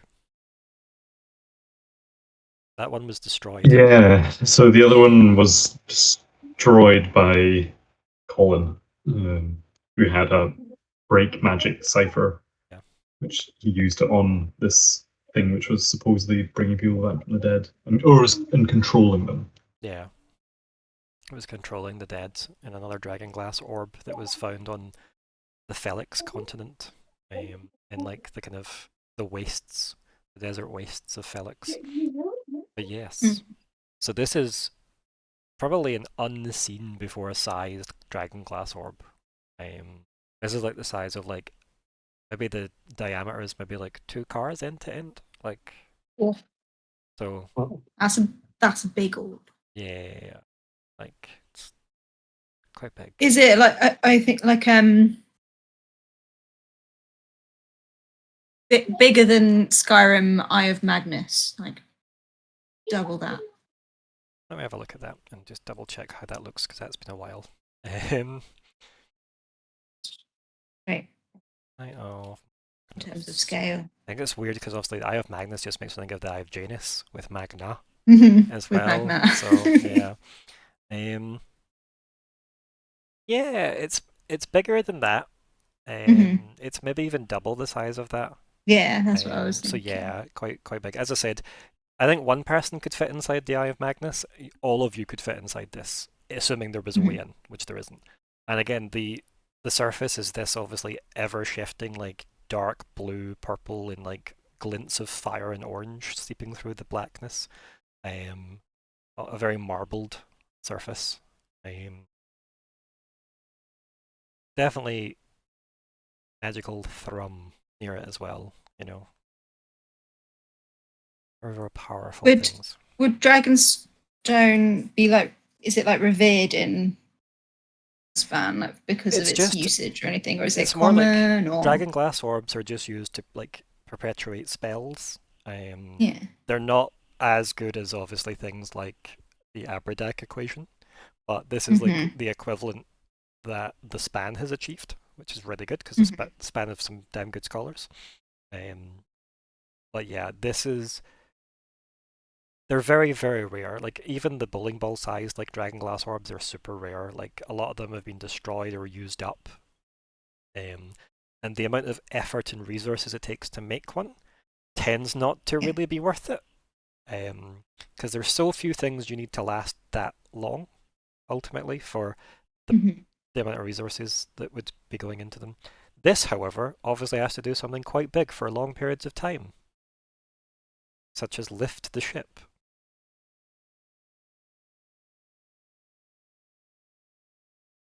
Well, Ignysera would just kind of look at it in awe, realistically, and just be like, "Well, that's." And I think as well, there is like you can all feel it, right? Not in like a major way, just in like as you like step on the deck, off of the scaffolding. Like as you're there, like as I said, all the ship's structure has been built around this thing, and like you can definitely feel the energy within it.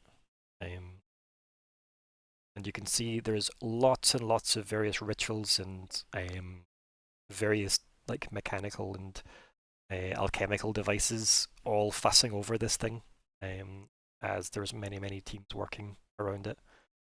Clearly in some attempt to infuse it with power. Mm-hmm. I look over at Beta. What is she doing?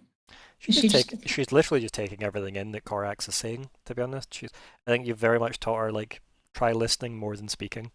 It's probably one of the very important lessons. Yes. Especially since the party know a lot of things that not everyone should be savvy to, right? So, yeah, I think that's lesson 1 that she definitely absorbed, which is good. Very, very good. But yeah, like, does anyone get any questions for Corax? Has you, like, explored the deck of the ship? Like, we're in a cavern. So massive went cavern, yeah. Down to get to. Yes. Sort of looking around us. So, is there how do we break the bottle to get it out eventually? And she kind of like grins and she goes, am I not allowed any secrets? Well, are you saying we're ready to launch? I'm saying we hopefully get there soon. But well, I believe that's what you're not Falkwin, are you? He's the good-looking one over there. And she goes, that doesn't narrow it down. And she chuckles again. And she kind of looks over and waits for someone to look like they're trying to indicate that they are in fact Falkwin. Is there any indication? I am in fact Falkwin. And she goes, so you're the energy lead then. So these are the people that you'll probably be wanting to talk to. And ideally, you'll be the one completing the project, from what I gather. So I'm told. So I'm told too.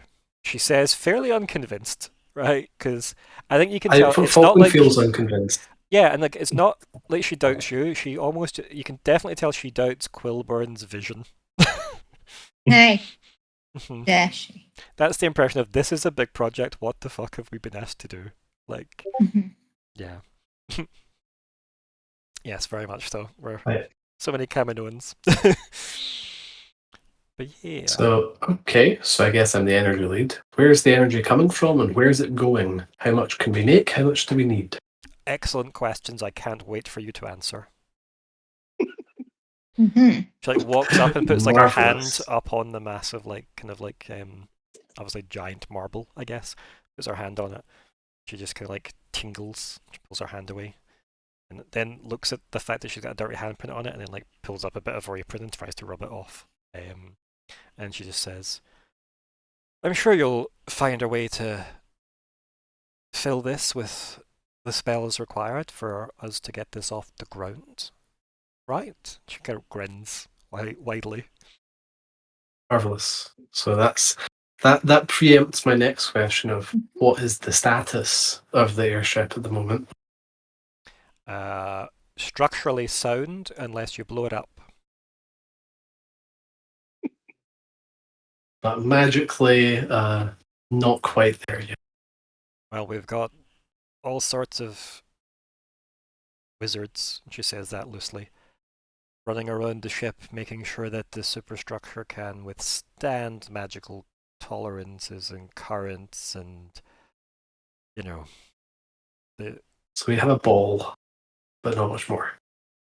Well, no, like there is a massive ship with a big dragon head. Yes. Ship exists. Yes. Big dragon head, and in the very center, but the ball. But magically.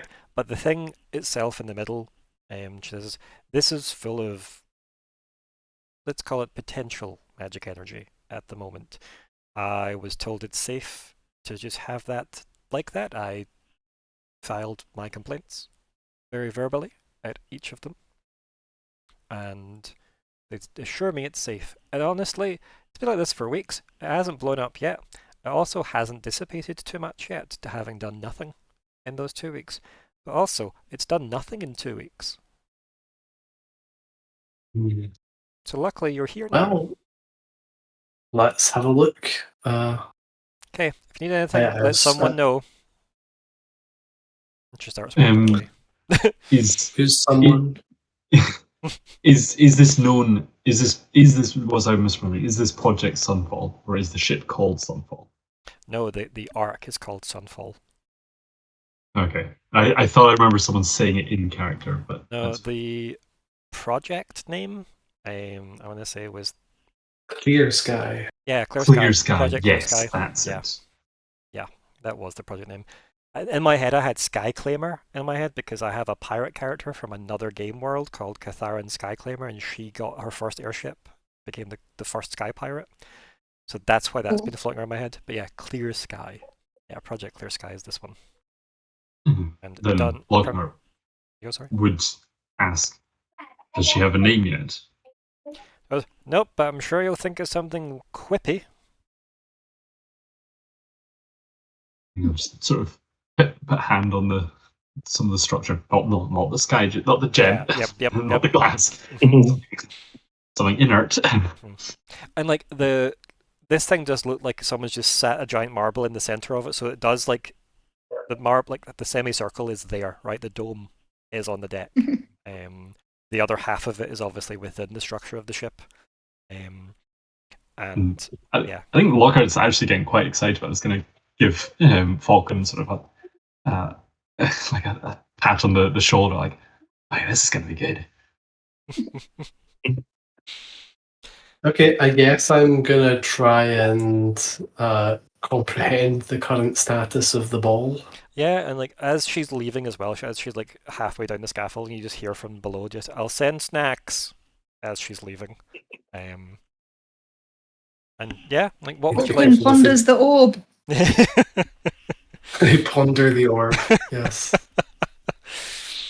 Only this time you're looking up at a giant looming orb. She's like. Do you know who would have loved this, though, to be fair? And probably would be quite dangerous here? Alubin. Oh yeah, the thought crossed my mind. I mean, we have a living equation that also may. So here's something I think is maybe worth discussing. Also crossed my mind. So as a group, let's do a wee group agency moment, right? Like, you have discussed better as a solution to a couple of things, right? Oh yeah. The main solution was the fact that you need a harmonizing crystal to stop a magical cascade explosion. So that does mean that you're limited in where you want to be using better. Yeah. If you want it to be good somewhere else. But it sounds like a warm-up exercise. Warm up doesn't sound great when explosions have been mentioned several times involving in this project. Like, maybe she could make it explode. Yeah, exactly. But if you're going first time of don't make it explode for harmonized crystals to keep the universe going, it sounds like don't make it explode for this. You lead up to these things. True. I can't argue with that logic, you know. But yeah, I think that's definitely just worth having a discussion about, like where Better's, skill set is worth using, and just remember that she learns and grows. And that's a giant battery of magic. How's the morality lessons going? What's your morality score at? It's still in the Paragon, it's not in the Renegade yet. Okay. So, I guess I would like to try and get a handle on how much magic is in the ball, how much we might need to get the ship off the ground, and just kind of get a handle on how far away we are from realizing this. And maybe as a stretch goal, spot any inefficiencies or problems that are causing us to not get there as fast as we might be. Yeah. One of the people working nearby, kind of meekly approaches, got a bunch of scrolls under his arm. This one doesn't have wings, but they do seem to have a very, very nice fabric tunic that seems to have a lot of very nice symbology down one side. The Ignysera knows means this person's quite an accoladed academic. But not like a professor, I think just someone that's clearly very good at what they do. And the fact that they've got so many accolades on their clothing shows that they're more interested in doing stuff that gets recognized rather than teaching or anything like that. You know, so clearly no interest in being a leader. But yeah, so they approach and then you say, "You are the group we've been expecting to take over as the energy lead. Is that correct?" So it seems. Yes.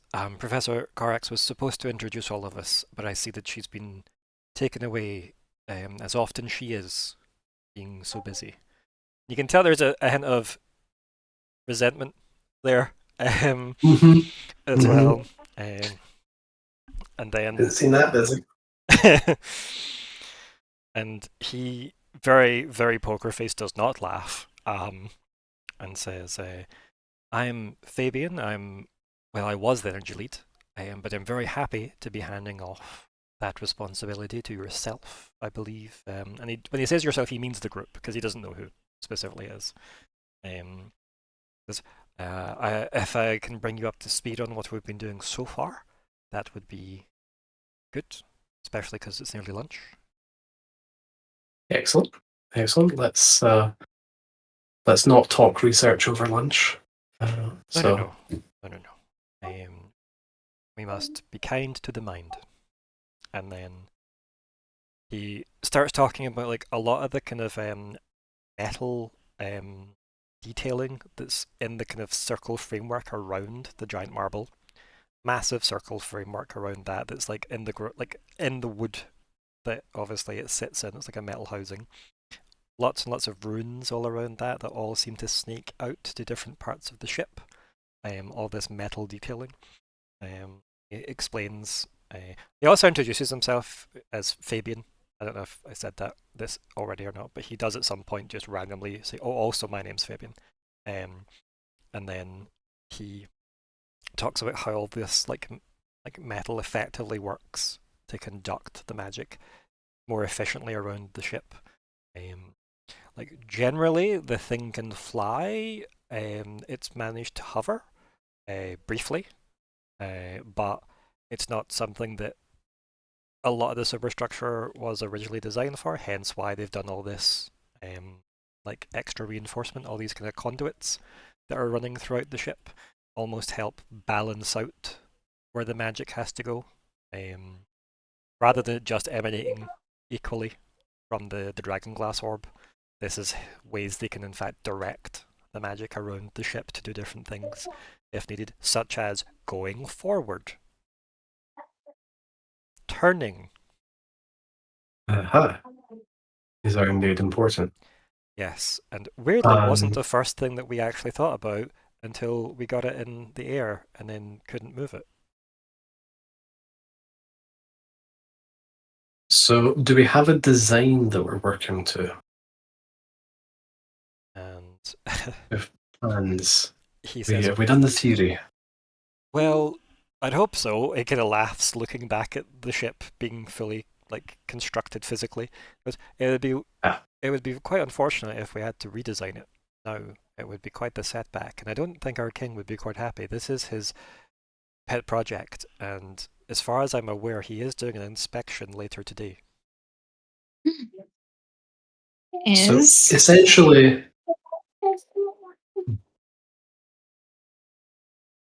yes. So essentially, I'm just trying to understand.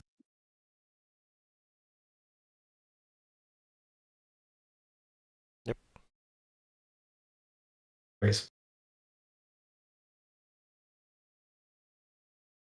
I lost my train of thought. That's okay. I'd server muted him. To understand. Nope, I'm gonna server mute. I think you're powerful. You only server muted.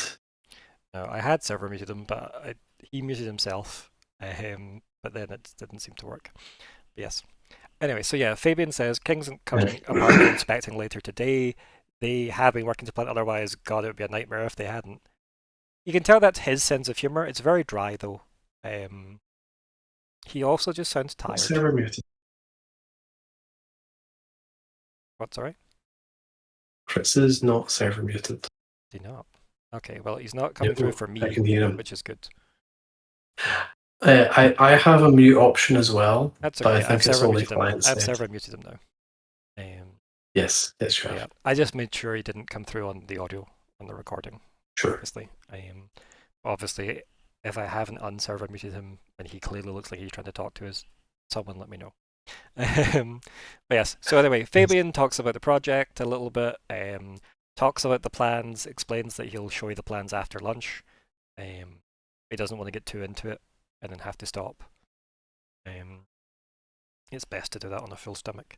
And then, yeah, like he'll introduce you to some of the project leads, I guess. But there's not really, like, he says, unless you're going to be redesigning the whole thing physically, he doesn't really seem like you'll need to interact much with the other project leads, because really the only thing that needs to happen is the magic needs to work now. Yep. So are there any blockers on that front? Is everything kind of going as planned, as expected? Well, the use, efficiency, expenditure, and replenishment are all problems. Marvelous. And okay. You're here to solve that, I've been told. I might have an idea or two. Excellent. The king does speak quite highly of you. And I thought that was quite surprising. I'd never heard of you. Well, we all have our arenas. And you're a master wizard of the Arcanatrix, I hear?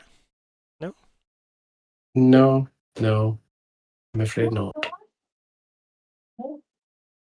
Just a wizard. He looks a little worried at that. I'm not a mage anymore. Yeah. And he goes, I see, and they have faith in you, I believe, then. Well, I practically did my friend Sierra's master wizard dissertation for her at this rate. So I'm saying this kind of jokingly. And he goes, and she stole your academic credit.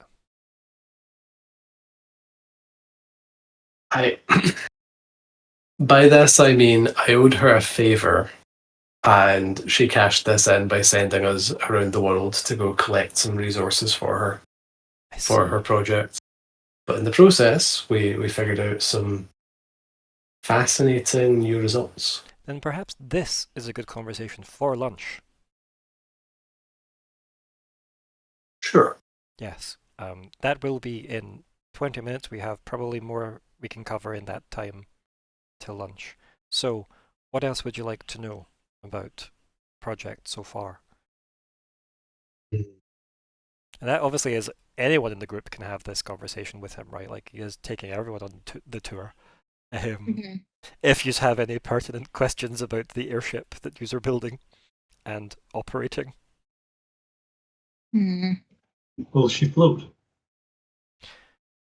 When you said, sorry, what did you ask specifically? Will she float? She has floated for 19 seconds. I meant in water. Oh, yes, she is. So that's how we're launching her. Yeah. There's no roof, you see. Yes, Corex was quite vague on that point, but that makes some sense. Yes, the floor open. We lower down, the floor floods, and then there's a cave structure beneath us. And he mostly starts hand gesturing at that point. But what you can kind of decipher is there seems to be some kind of underground cave that is obviously full of water, and you're effectively going to sail out. It's a lot less conspicuous than flying across the span. Sailing beneath it. Well, is the intention that the propulsion will be the same just on the water, or does it have its fully independent propulsion system for being at sea, as it were?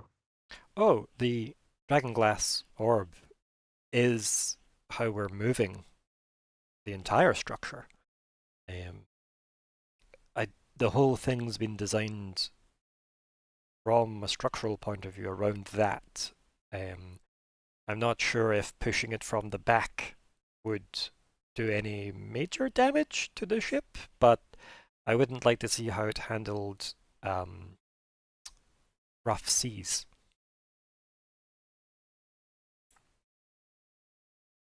Lockhart successfully hides the disappointment there, but I think. And keep in mind, that's not it won't handle them, it's just we haven't really designed it to work like exactly. Like a wet ship. It is fully designed to be. It's a sky ship that can go on water, but it still moves as a sky ship on the water. Yeah. Like the magic is what's literally pushing it and pulling it or whatever, however the orb is working. So, bearing in mind the practicalities, it would work underwater. He says and goes, I mean, I don't think it would be ideal, because like all of you need to breathe, right? Yeah, but barring those practicalities, the propulsion is the same. There's enough scope, as it were. It looks back at the giant orb. We could maybe try and put some kind of field in place that would hold back water, but I don't know how deep you'd be able to go, or how fast you'd be able to move while under. But it's, in theory, it's very possible. In principle. He pulls out like a notepad and starts scribbling stuff down, and then like tears off a page, puts it at the back of his notepad, scribbles more down, tears that page off, scribbles a third page, closes his book and puts it back in his little pocket. Goes, I'll start my team working on some rough equations for that. Maybe we can come up with something that's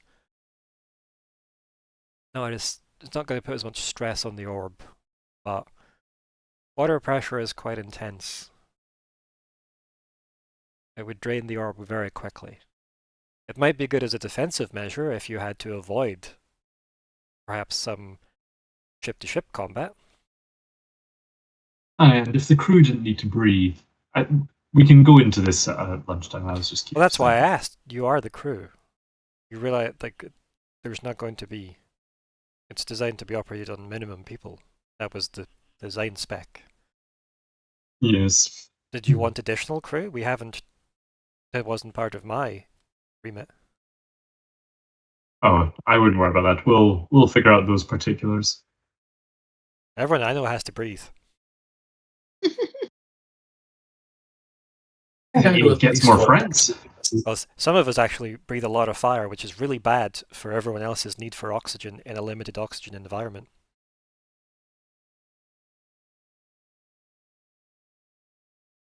Actually, I think Falkwin might have. No, on you go. Okay, Falkwin, on you go. I think Falkwin might have been inspired there to just be like, better. Do you need to breathe? And goes, what's breathing? Thought so. And what was that, Nori? Anyway, sorry, carry on. Have you tried something silly like pushing the ball, the orb in the direction you want to go? You mean rolling it? Yes, exactly. Roll it forward, roll it backwards, sideways. You just need to fill it with energy.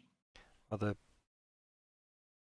the ball is fixed within the structure of the ship. We did roll it somewhat to get it in. But it is fixed solid now. I'd hope so. Okay. I mean, we'll Just find an out. idea. Well, when the ship floated for those 19 seconds, it didn't then just, hold up the orb and drop the entire... That was the first... Okay, so draft 1 of the ship was a bit of a disaster because they didn't realize that metal housing was going to be needed. And then it gestures back to Falkwin because that's who he specifically explained all the... And all the conduit snaking through the rest of the structure of the ship also act as a reinforcement agent and grip of the orb to the ship structure. I would say if something happens to the structure of the ship, maybe go closer to the orb it's more likely to be held intact. Yeah. We were also looking at a emergency it's going to explode mode, I guess. Just in case, where the remainder of the energy would entirely be dedicated to defensive inertia, rather than keeping it in the sky if the ship was less than salvageable. You would drop, but ideally you wouldn't be immediately killed on impact if there's enough energy to absorb the inertia. But that would be the last thing the orb would. It would likely shatter the orb. Doing something like that. We have not implemented that yet. That we were told that shouldn't be needed, but that's something we did work on day one. Many excited engineers did suggest many other options. We did suggest that temperature control might be something worth looking into. It means that on cold nights you could emanate heat from the orb at a very low rate, so that you would be unburdened by winter winds. The downside of all of this, though, is if anyone has magical sensitivity and scrying, you are a beacon in the sky. I think the bells and whistles are all very interesting, but we should focus on the essentials first. We need to fly, and we need to stay afloat for long enough to fly across the ocean. I can't wait to see what you come up with. Okay.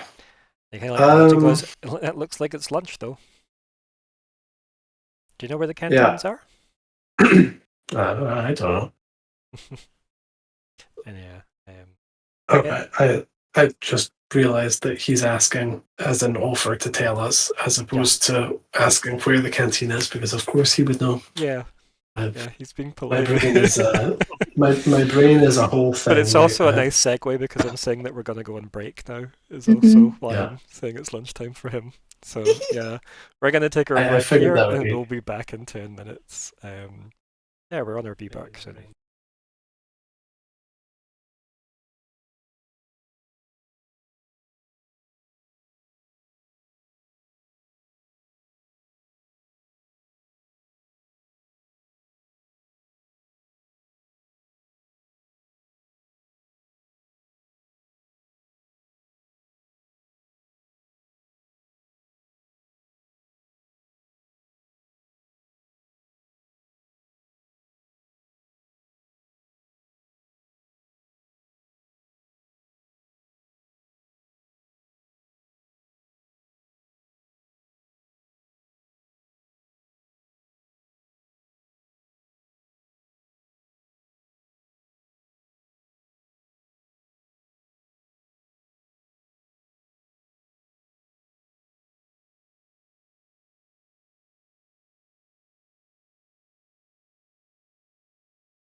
Unmuted and back.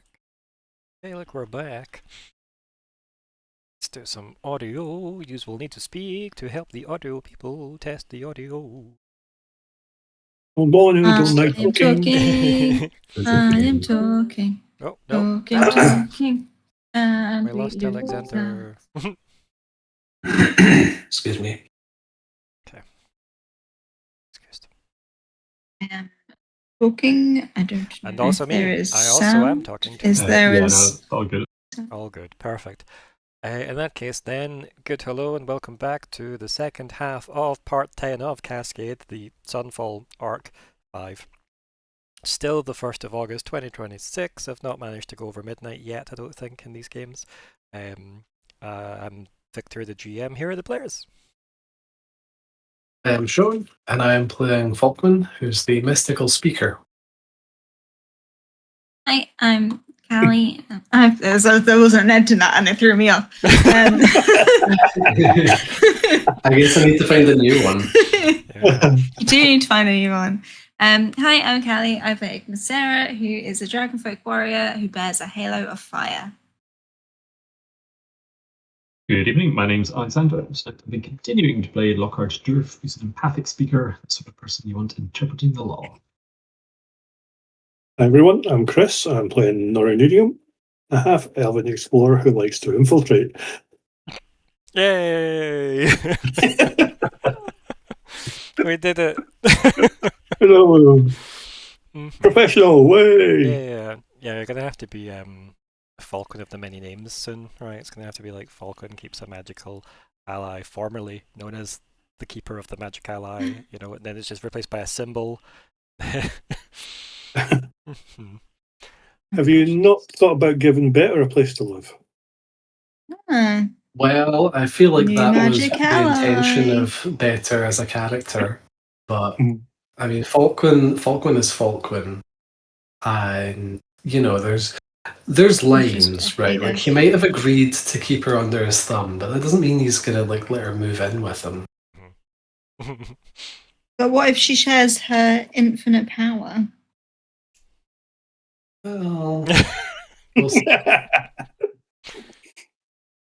You can At revisit the very least, There's a price. at the very least, let's see what happens when we plug her into that ball. Yeah. So, you have had a lovely lunch. Fabian's probably rambled on and asked loads of questions about your like thesis journey that was all around the world. What did you tell? Like, what was the bullet points of what you told Fabian about having to run around the world for Myr'ra? Ooh. What even were the things we needed? There was the house bird feathers. There was the eggshells from Benjamin's friend. So we had the shell fragments from the King's best friend lizards, yep. Flower. The flower, the night bloom, or the lunar bloom. And the flower. There was the fresh feathers plucked from the Avaraptor. Yes. Which I affectionately call the house bird because it's the size of a house. Well, it's big enough to chuck a carriage at someone, so yeah, it's pretty damn big. Big scary birds. So yeah, you had to get those, and that took you on quite the journey. It did. A journey you did more of anyway. Because it's fun. Yeah, exactly. Yeah, plus the last place, the exalted built-up dinosaur island. But yeah, so do you tell Fabian any of that? Is he mostly has talking Sierra published her thesis yeah, yet? I feel like we've been sworn to silence until she's actually published. I feel like she got published, right? Like, didn't she say that she got her Master Wizard? I think she did, yeah. She got published, she got Master Wizard, so yeah. And she gave you credit, so that's why you became a wizard, right? So yes.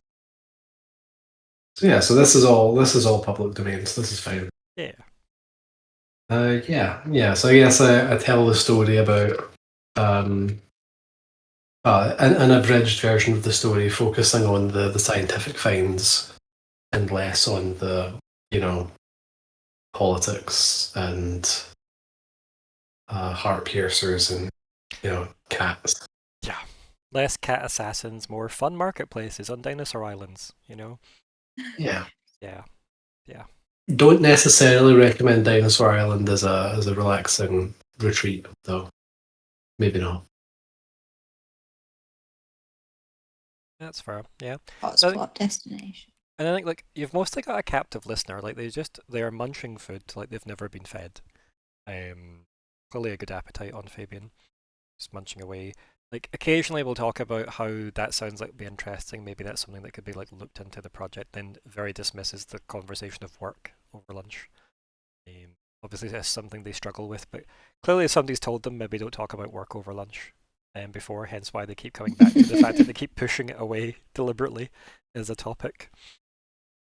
I mean, you're at work. Or are you talking to your colleagues about work? Been told it's not supposed to. He talks too much at lunchtime about work stuff, and people relax. He's a workaholic. Yep. So if you want to get him to talk about stuff, egg him on, and he'll totally do it. Even though he's not. Exactly. We want to know. Maybe I'll try and big him up a bit because he's been replaced. Maybe there feels like he's the unappreciated genius behind it that's done all the work for it. And now this guy's gonna swoop in at the last minute and finish it and get all the glory and stuff. So just I assume he's Dragonborn as well. Yeah, I just talk to him and be like, "Oh, wow, just such an amazing job.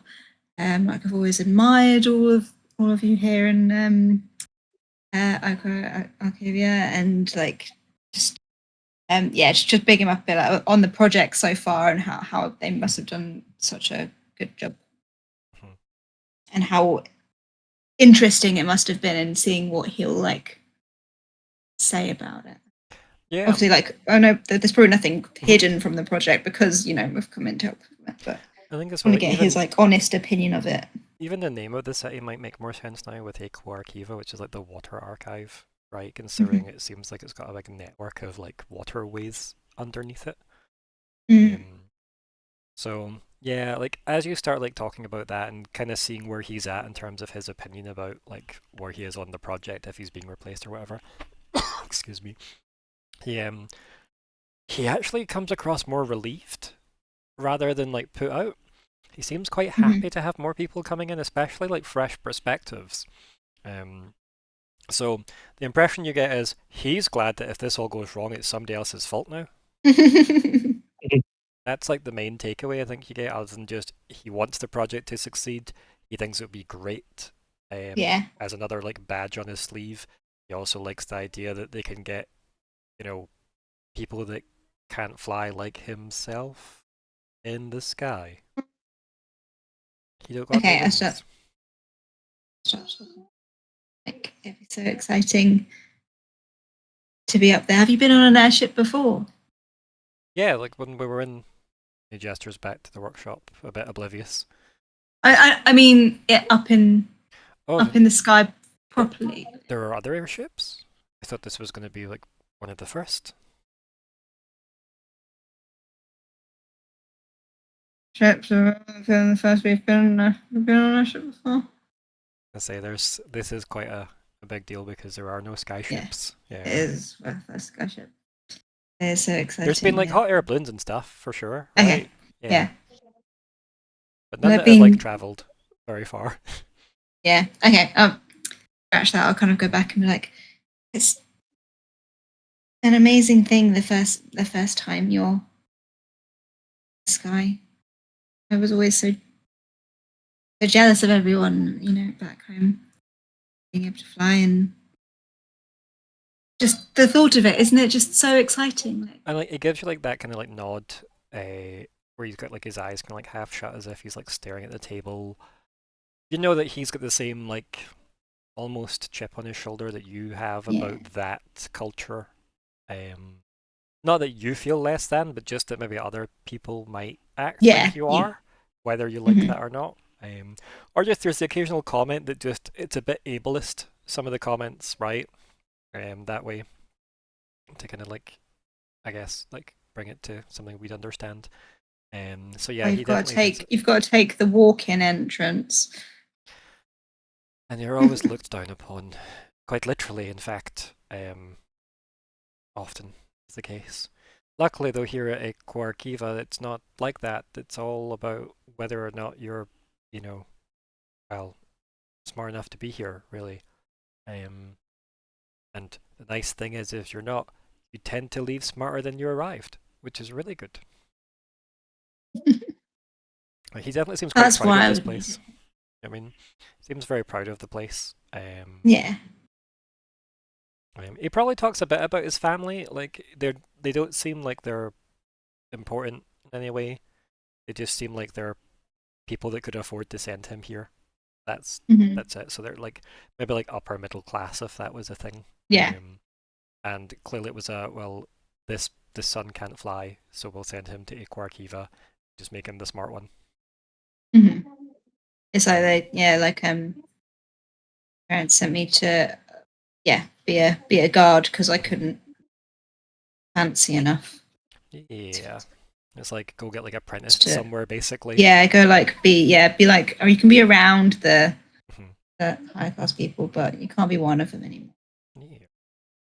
It's almost like the more we talk about the span, the more draconic and draconian sounds. They do sound very draconian. Just a little bit. So, after lunch, what's the plan then? He heads back to the project. What's the rest of you doing?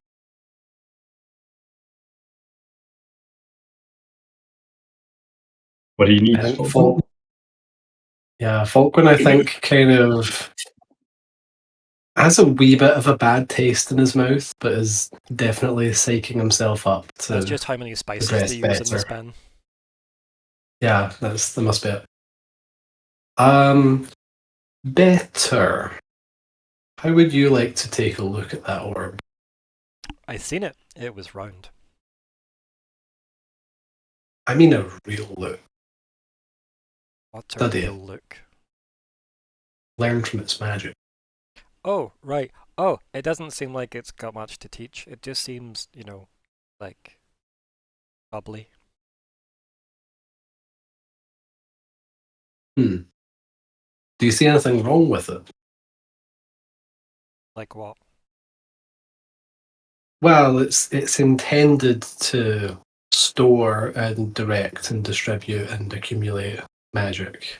Yeah, but it's not being told what to do. Does it seem good at that? Ah. It's just sat there, waiting.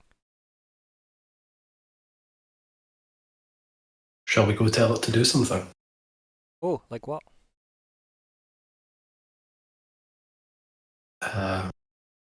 Let's make the ship float, I guess. Okay. Can you just talk to it? Can we? Can we put some brakes on this?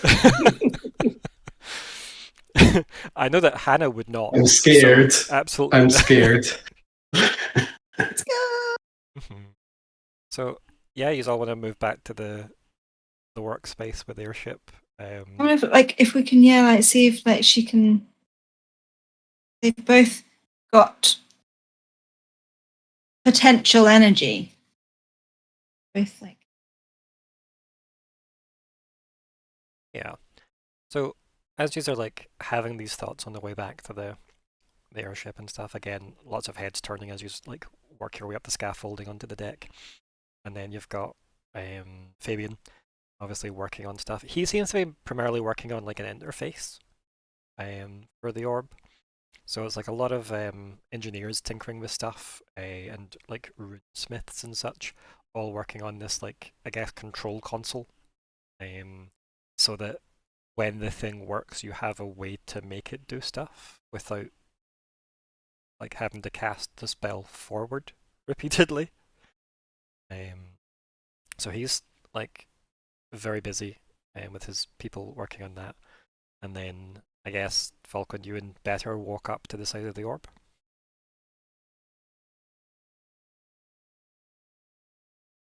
She kind of looks at you and goes, "What now?"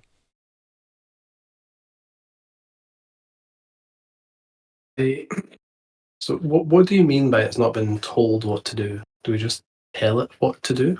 Well, like, you got magic in you, right? What's it doing? Okay. I guess I'm gonna try and do something, and then Better is inevitably gonna be telling me, "Oh, you're doing it all wrong. You're doing it all wrong," and then either she's gonna do it for me or she'll teach me how to do better magic. But I guess I'm gonna try and use my magic to compel the ship to float. Okay. Just like, a foot off the ground. Okay. What power do you have that you will be using to do this? I'm just telling it what to do, right? Okay, so you just you just want to go up and speak to it, right? And be like, fancy floating. Fancy a cheeky float today. Yeah, that's a cheeky float. She makes it sound so easy. That's better though, isn't it? I mean, it's up. Like, you tell me what Falkwin's doing and with what, right? I am going to. Oh, okay. So, like, I guess I need to use a literal spell that is in my arsenal. I mean, I do have the whatchamacallit. Like, the idea that you're speaking out loud, I know you're not, but the idea that you would be speaking out loud going, well, I've got these, whatchamacallit spell. Just the worry on everybody nearby within earshot, slick face. It's not even a master wizard. Yeah, right? That's like a big telekinesis spell. Which is... Yeah. Yeah, it's like the exact telekinesis spell. Yeah. So a boring thing, I would only be able to use it on up to like something as 16 times as large as me or something for however many effort I put in. But I'm assuming that because of Ball and all of the energy distributing piping, that perhaps this might be much more efficient. So I'm going to put 2 levels of effort in and see whether I can lift the ship. Going to do this?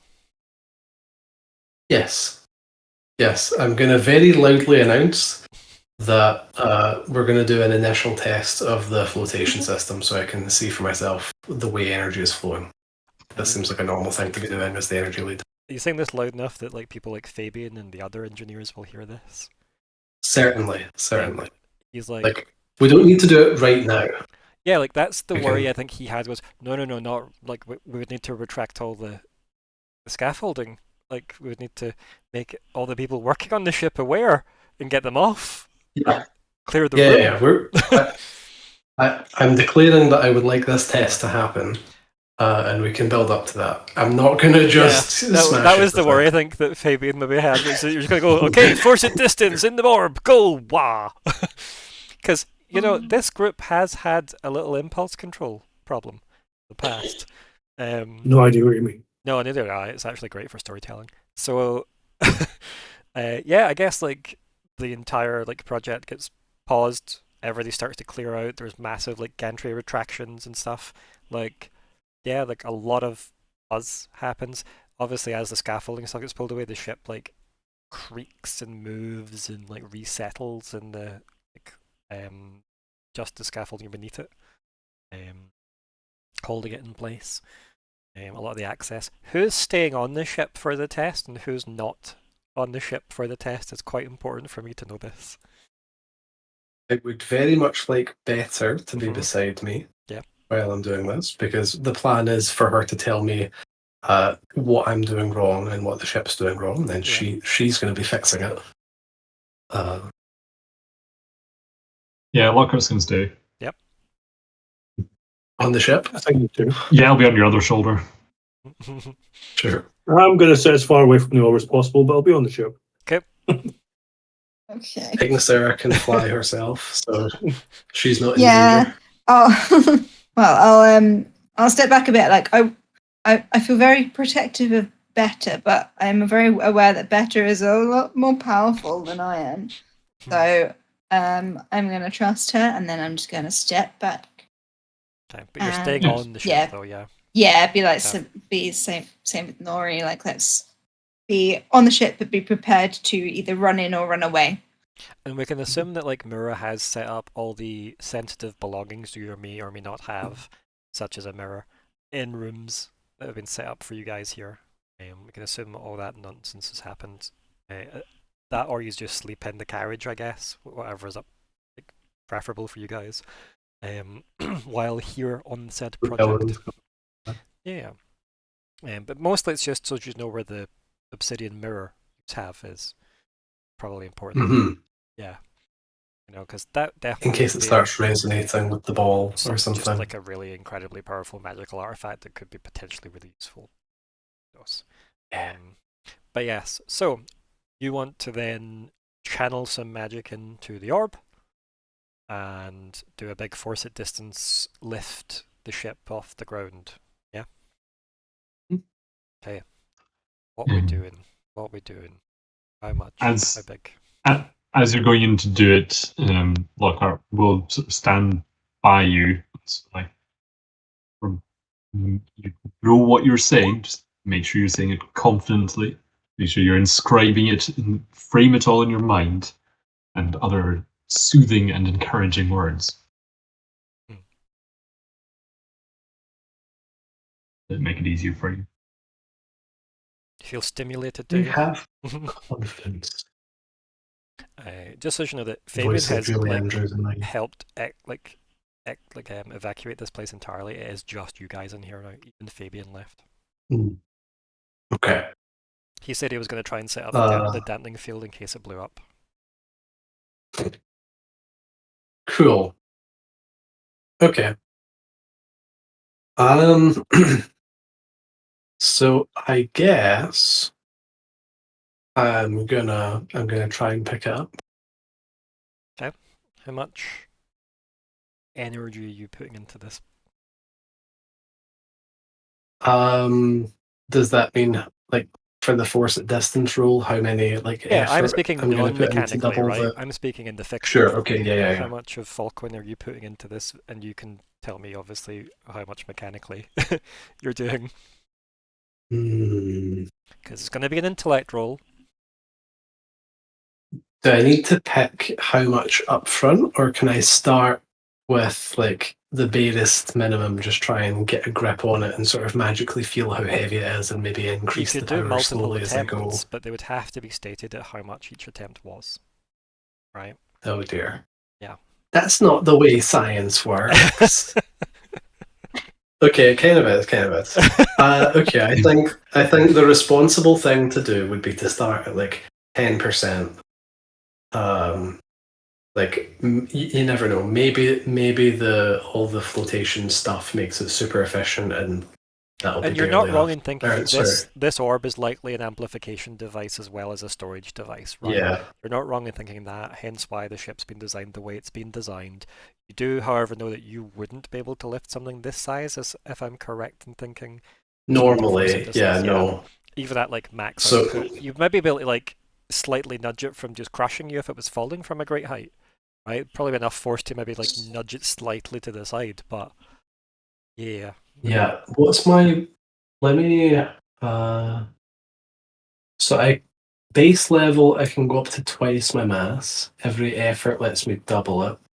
So that's 2 to the 1 up to 2 to the 7. So that would be 128 times Falkwin's mass. It's not insignificant.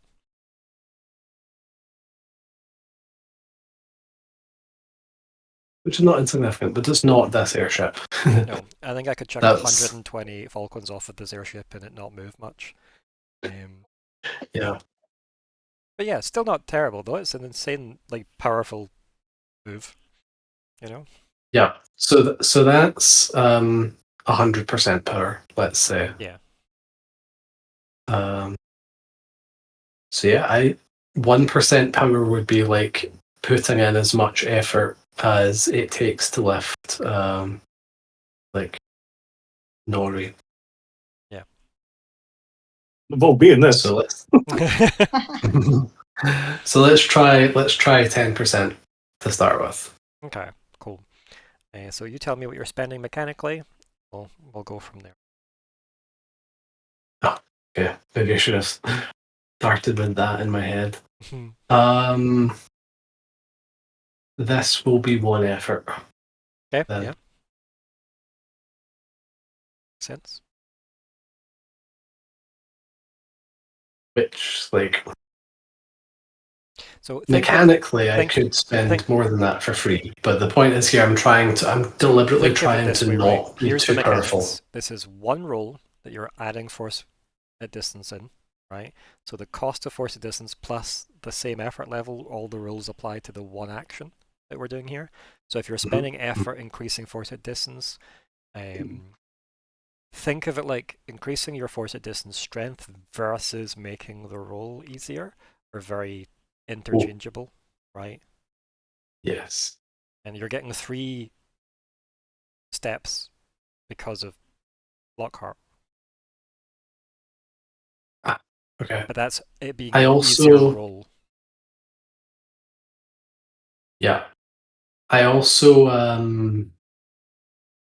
mixed up edge and effort. I was like, that seems handy. But no, yeah. 6 is my edge, 4 is my effort. So I can go up to 32 times Falkwin's mass, not 120. I was going to comment because I think effort caps at 6. Yeah, I'm not there yet. Because it's effort 6, and then it's 2 assets and 2 skill levels, and that's how everything can add up to being a discount of 10 steps maximum from each source. So, okay. So I'm starting with 1 effort. And I guess the thing you're saying there is that I can conceptually have the effort going towards making the roll easier. No, so the effort's about the strength of the power you're putting in. That's what you just told me, right? You're doubling it, right? Because it's, you're putting 2 Falkwin's worth of telekinesis into this. That's what you had to spend the effort to do. But you've also got the option to spend effort in a different way, inclusive of that way, making the roll easier, because you're already getting effectively a plus 15 to this roll from Alexander's help. Okay, yeah, it's basically like attack rules where the weight kind of effort is the damage. Yeah, exactly. Yeah. Yeah, okay. Work done versus, etc. Yes. So my edge is 6. This skill is 4. So one of these with one weight effort is going to be 7. So my edge is 6. It'll cost me 1. Okay. And it should do the math for you if you put everything into like a roll, an intellect roll, because it should come up with a cost as well, which you can put the cost of the ability you're using in. Yeah. So I'm not going to put any effort on the roll itself. I want to just this is me getting a feel for it. Right, I want to see how impossible this feels. Okay, so but you're still using like double telekinesis, right? Still double telekinesis. Yes. Yeah. Okay. So the move itself, force at distance costs 4, did you say? Yep. Yep. Plus 3 from the first level of, so that's your 7 you said, right? Yep. Okay, so we're at 7. And then you're doing no other discounts because you've technically got a plus. You've got a plus 15 to this dice roll regardless. Yeah, so I'm not going to use any effort on the roll. Cool, perfect. Just on the wait. As long as I understand where the math is going, we're good. Oh, there's the cost. Okay, cool. Interesting. I've never ever used that one. Okay. But I didn't do anything. Whatever. Okay. That's okay. So rolled a 12. Okay. I got a plus 15 to that. So what's that? 27? 27. And it's basically at power level 2, for lack of a better term. I'm going to count each effort level to increase power as an individual level. So power level 2. It's not default power level, it's power level 2. Yep, that's a good way to count. Yeah. Have you got a table to...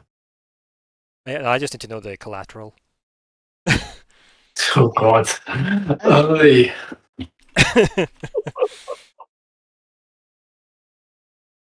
And also just to create a gauge going forward if this is, because obviously making up rules on the fly sometimes is interesting.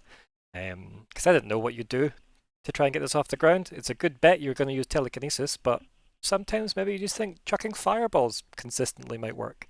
Who knows? But yeah, I think anyone that wants to stay on their feet just can give me a speed roll. Because that or, doesn't it? that or you're falling on your ass. You don't have to though. You're welcome to fall on your ass if you wish. But this entire ship shakes as the magic like goes. It's not bad, not bad. So yeah, like, you know, definitely get unsteadied, but you're still yep, you're definitely not, you're unmoved as we would expect. Steady. Yep. Even Nori's fine as well. And yep, Lockheart fine. So I think maybe Nori, maybe you were sat like perched on the edge of the ship, like the little kind of little lip of the ship. Hence why, like when it starts shaking, you've got the choice of falling forward or falling backwards, and you manage to like fall forwards onto your feet rather than backwards off of it down the side of the ship onto the workshop floor. So, which is quite a far way down. But yeah, you feel the thing creak very noisily, and that's possibly a lot of the scaffolding underneath this thing. Mostly the thing shakes, and then you just hear a better whistle, as if ooh, like a very like curiosity style like noise whistle that I'm not going to do over the mic, obviously. Yeah, for audio kindness reasons. And then yeah, this very very quickly, like with maybe a bit of a thud, you hear the crunch of a lot of scaffolding beneath as this thing lands after about like 8 seconds. Okay, not bad. But like this thing clearly like raised up a tiny bit. Enough that the pressure of the scaffolding obviously relaxed and then, you know, crunched again. So this is clearly not good enough to get us over the ocean unless we've got an army of very powerful mages wanting to take turns controlling it. But that's definitely an uplift. I have a theoretical question. Please cut me off when I've strayed beyond my understanding. We moved, for want of a better term, directly from the moon to the land. Now, I know that's a movement beyond simple understanding, but is there a way of simplifying that understanding instead of, in your case, lifting completely from strength, but taking a short step along the way? I don't understand it obviously, but it appears to be magically there are multiple ways to skin a cat, and lifting. Better like cocks her head when you say that, like she doesn't quite get the reference. And she goes, "Are you talking about like moving the ship in an instant?"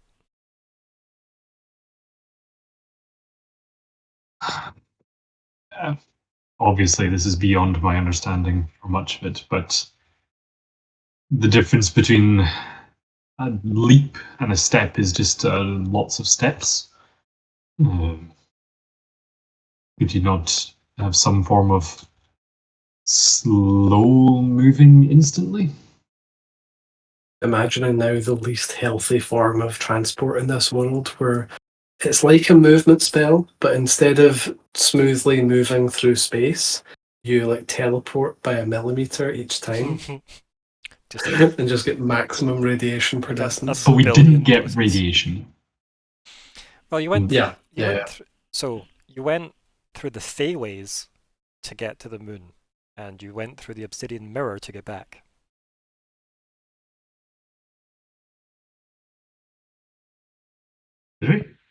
Yous made one of the massive industrial-sized town centre obsidian mirrors, and you all rolled like a communal 55 or something stupid, and all took damage in the process.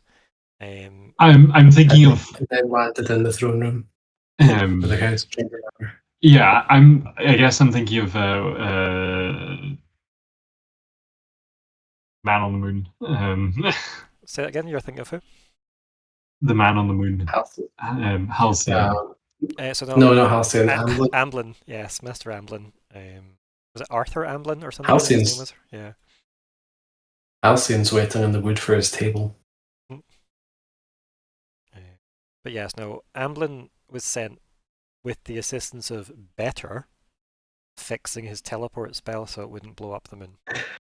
Yeah, exactly. Yeah. And that's how teleport she left spell the exists. moon. She left the moon through the teleport spell that she became. Yeah, that's sort of what I'm thinking. So that clearly that spell exists. Is in my mind, and that seemed to be free of radiation, and it could work within the within Cascade City, which. So it wasn't necessarily that spell was free of radiation. It was just free of drawing too much energy from the moon. Because the problem was he was going to use whatever he needed to punch his way off of the moon into the Dinosaur Island to go confront Madame TTOT. And he didn't care about the collateral behind him. And that's when you stepped in to basically help make sure that did not happen in his emotional state. But also, Better did seem like she sent him somewhere else. Yeah, she implied that it might be like floating in the vacuum of space or something, I think. Well, you checked in, like... Yeah, we know he is alive. He is alive, but... He's alive? Yeah, okay. Angry, stressed, tired, lots of those terms when she checked in on him. But alive. But alive, yes. So not in the vacuum of space, unless he's casting air spells constantly to live as he's slowly sailing back to the planet. I'm just going really, really mad, just doing a bubble every few seconds. He's trying to swim back to. Thank God I spec'd down the cooldown on this ability. You would definitely do that though. So mad. So mad. But yeah. So I guess in the moment, Lockhart is essentially just trying to say lifting something seems to be a very energy intensive spell. Is there other simpler ways of achieving movement? And I think if you're asking the group that, Better will be like, well, I mean, I could teleport it somewhere.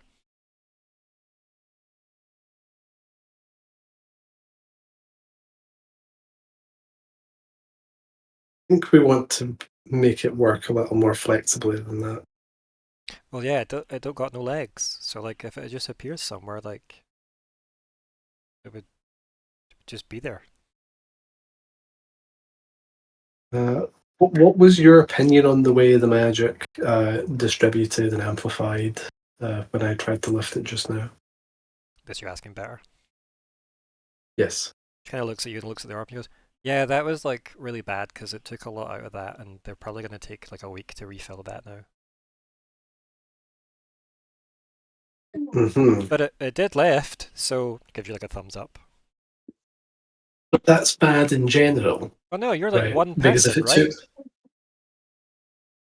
Right, but there's only going to be 5 of us flying this thing. We're not going to have a bunch of people. So we need to make it work really efficiently. What you're saying is we put people inside it. Would that help? If you were casting from inside the orb? I don't think you're meant to be inside it.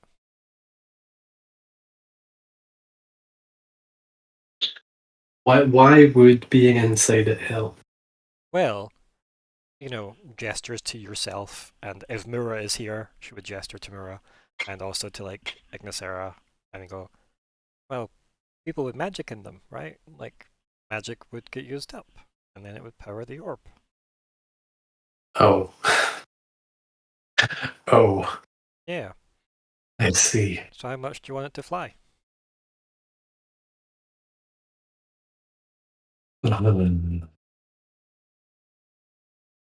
I'm starting to feel like this is less of a very prestigious role and more the kind of role you get when Putin Senpai doesn't like you and he wants to get an excuse to send you to the gulag. Obviously, publicly, we have no opinions about that at all. But Fabian was very relieved at dinner, if you recall, when you were the new project lead and not him.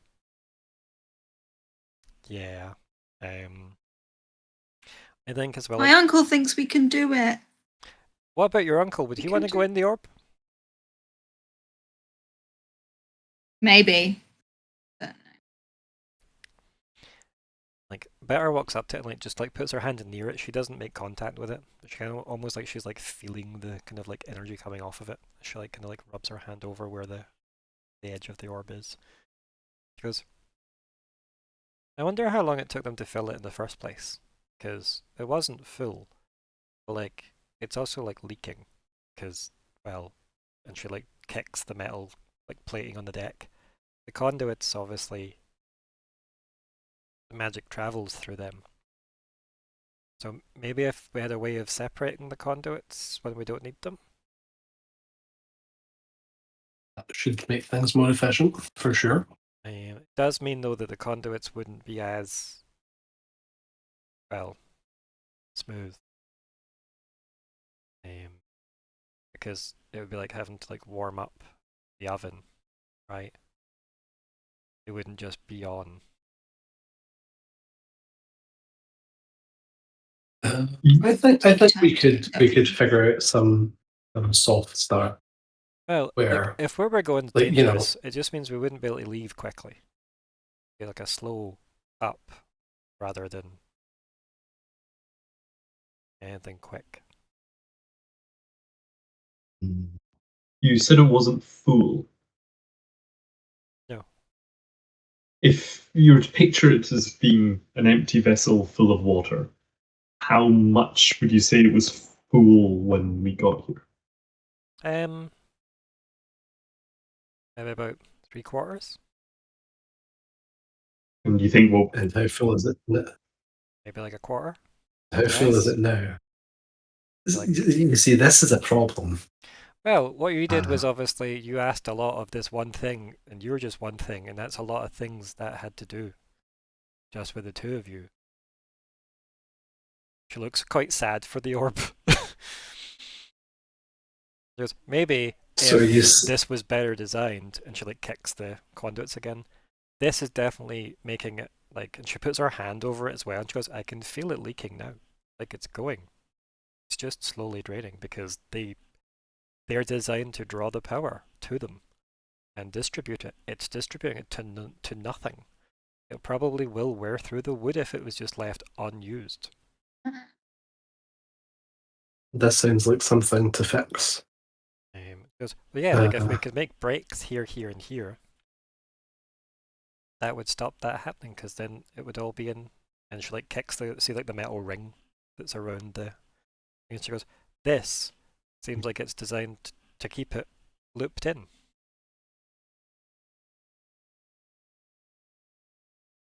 Well, Fabian, who is not in this cavern. No, indeed. The entire cavern was evacuated, remember? Well, this feels like we're approaching a fast forward a little bit and get and maybe skim past the scene where we're around a whiteboard with Fabian drawing up version 2 or like modification diagrams, Lockhart? whatever. Well, have we seen Myr'ra float?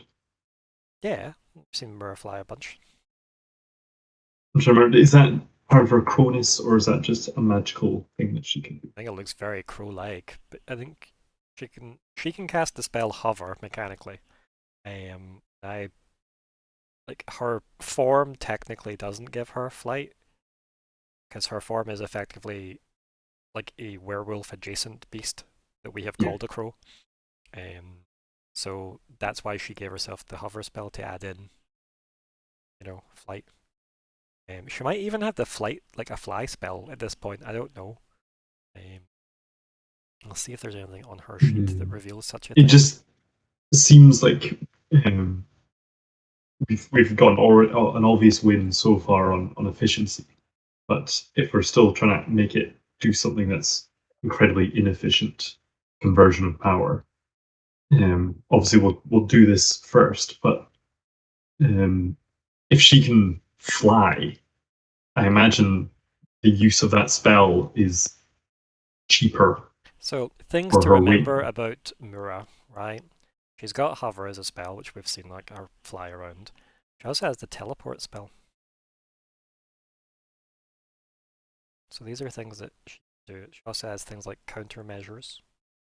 Well, as a spell. It's just obviously I don't know exactly the mechanics of the cost, very much inverted commas cost. Yeah. But the cost of lifting something from a distance and flying is overlapping, but not completely. Yeah. I just wonder if the flying is cheaper.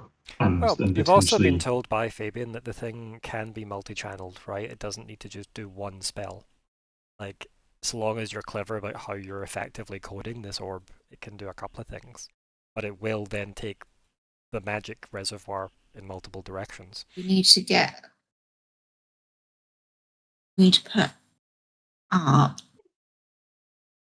it into a single line of code.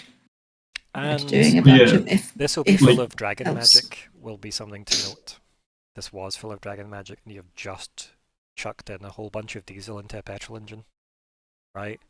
With Falkwin's divine magic. Wonderful. I just wonder if it... Why have I got this job again? Quillborn had so much faith in you. Yeah. You helped with that sword problem. You speak to it like we did with the sword. Maybe that'll help. Quick, rub it in psychic goo. I am the ball whisperer.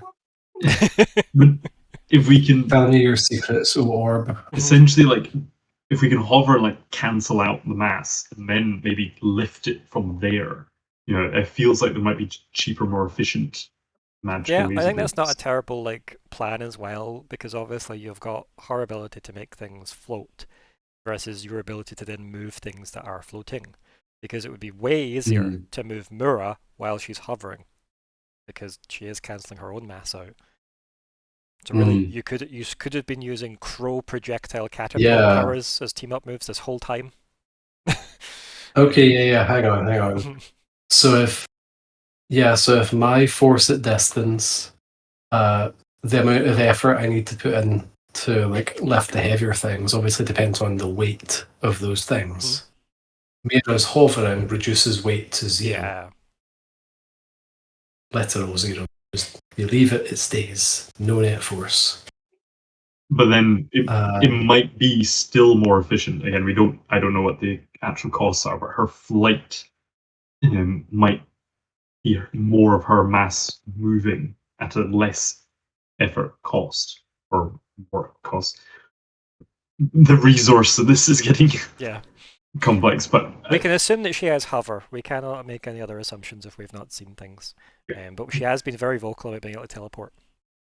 So we know she has those 2 spells and things like other things she said, like countermeasures, and she can do. So if things go badly, there's a chance that she can help dissipate problems with countermeasures. So just so that I understand the game that we're playing, we have a ship. It has a hull. There are problems with its design. Better's going to fix that. But fundamentally is the thing we're talking about here how we want the ship to move. It sounds like there's 2 ultimately, options. How you want to operate the ship magically, yeah. Yeah.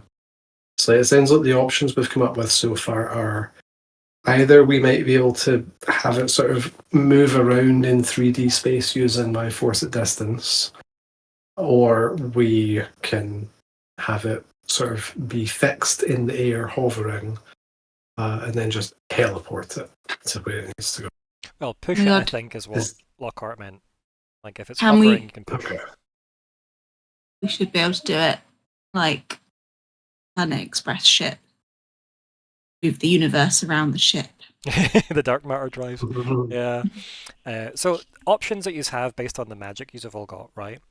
You've got a whole bunch of firepower based magic, right? For propulsion reasons, energy expelling reasons. You've got hovering and teleporting magic, and you've got obviously force at distance, and whatever other magic you may or may not have access to that could potentially be ran through this magical amplifier reservoir. So to cover options, you could try and have it where the thing hovers and then you teleport it places. That's likely to be a burning through the reservoir in one go. So where you appear, you might want to have somewhere to land in, like the water. But it's probably a good way of crossing the Expanse Sea really quickly. We're not using a skyship as a sky ship. Not until you No, then decide to refill the reservoir and then cast Yeah. hover and then force a distance. Yeah. And We could certainly kidnap a cat and put it in ball. That would be fine. Yeah, I do like this as a way to get hope, like Oh God. emergency. Yeah. So to say, emergency slipspace jump. You Yeah. know? Yeah. Yeah, Chekhov's jump drive. Yeah. Yeah. Yeah, it's not a bad thing. I mean, also, like, arguably, you could also just channel a lot of aggressive magic into this and use it as a giant, like, bomb. Yeah. Mhm. How do we feel about bombing Seat of the Sun? I don't think that's the plan. Right. I think we generally believe that genocide is bad, even when it's the cats. The mission was de-escalation, not escalation. So Yeah. yeah. These are good options, though. I think you have a lot of options just based purely on the powers you have access to. Right? Great options. We're going to 9/11 the cats. Dear gods. Oh. Oh, bad shot. Sure. Thank God it's August. No, we're not going to do that. Correct. So what particular project do you want to tackle head on first? What aspect of what we've discussed do you want to tackle first? Because I'd quite like to get some dice rolls from people. Let's implement Better's idea for making the leakage problem go away. Because my thinking is, if it's leaking a bunch of magic, then filling it is going to be really inefficient because it's going to be leaking while we're trying to fill it, and then we'd have to use it immediately once it's filled, and then if we go away and leave it, it'll be empty by the time we come back. It's not good. It's leaking because it's like always on, right? Yeah. It's not really. It's like always, powered. So we need a. And like because the switch magic's not as being well. used for anything, it's kind of just like having a bunch of appliances plugged into the wall on standby. It's not necessarily using a lot, but it is still using. You know. But it does mean they're warmed up and ready to go. Is the other side of it. Yeah, we need to have. We need a hybrid engine. And like these little breaks in the couplings will like effectively give you the efficiency and also a way to just immediately break the expansion of the magic as well. So that's not a terrible thing, but it does mean that if it's something that needs to be vented, that would possibly cause it to implode. But that's an explosive problem. The problems are solved with explosions. Can we use the explosions? I mean, probably, right? As long as you're... I mean, what's the option? Is it an explosion you want to survive? Or, you know, like these are the questions. Can we put a crane? Can we put a crane on the ship and go via Dinosaur Island and carry a King's Best Friend to Seat of the Sun with us? You just want to drop a T-Rex on the capital? Like, yeah. Let's see. Funsies. I mean, the ship's big enough that you would be able to house a lot of like cargo in it. So yeah, it's almost like this ship's How many? big enough for the crystal. Yeah. Anyway, sorry, I'm getting whimsical as I'm getting tired. Whimsy is not terrible, but yes. I guess who wants to take the lead on the engineering project then, alongside Fabian and his crew? Anybody good with their hands?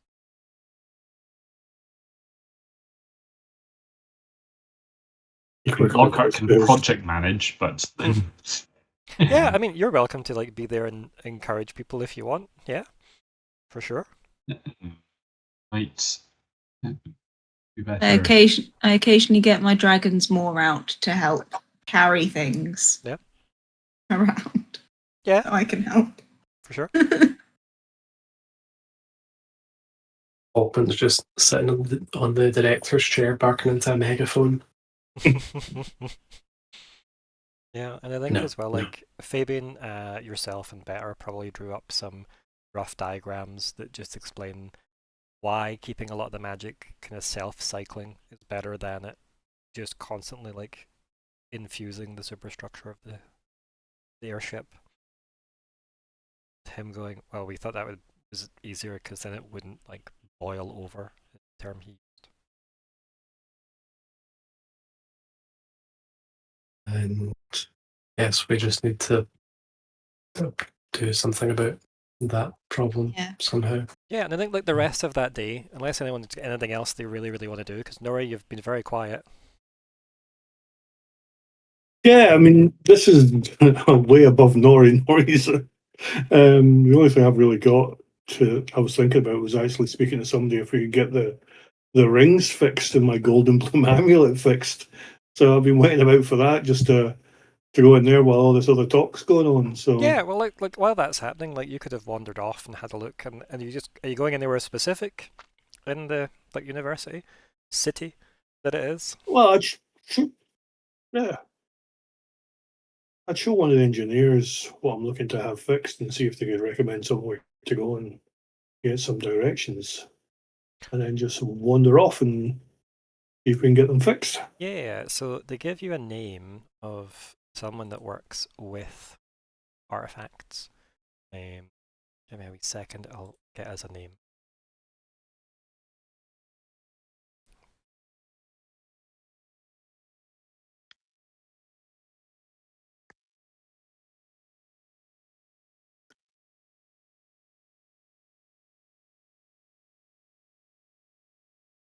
Oh, these names are so terrible.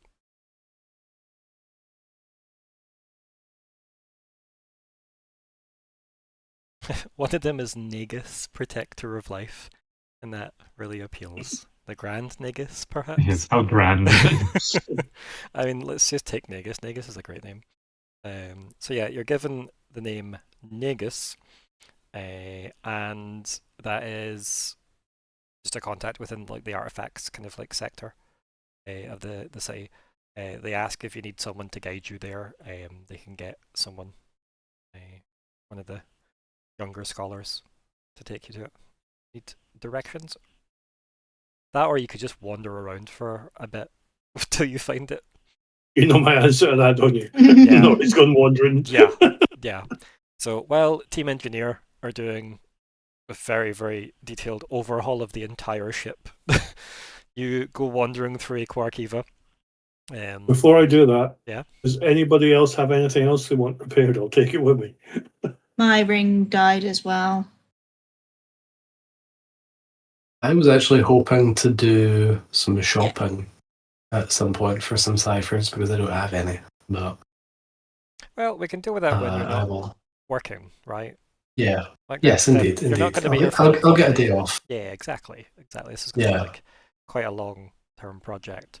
No days off. No days off. No time. No days off. I love the idea that you get there goes, okay, cool. So we've told everybody what to do. Where can we go shopping? Where's the university gift shop? So we've lifted the ship up and dropped it. Now I want to go shopping. You might want to reinforce some of that scaffolding, but that's fine. But yeah, so is there any, like, I'm assuming you're making your way there reasonably efficiently, Nori, rather than taking as many scenic routes through other people's rooms as possible. Naughty. That was the other Nori. I see. Is Nori in a student town? Yeah, exactly. I'm kind of imagining like St Andrews. Place.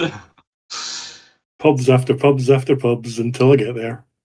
So yeah, like, and I think as well, like you pass by like slightly more like jovial districts as well. They clearly are more for recreation, such.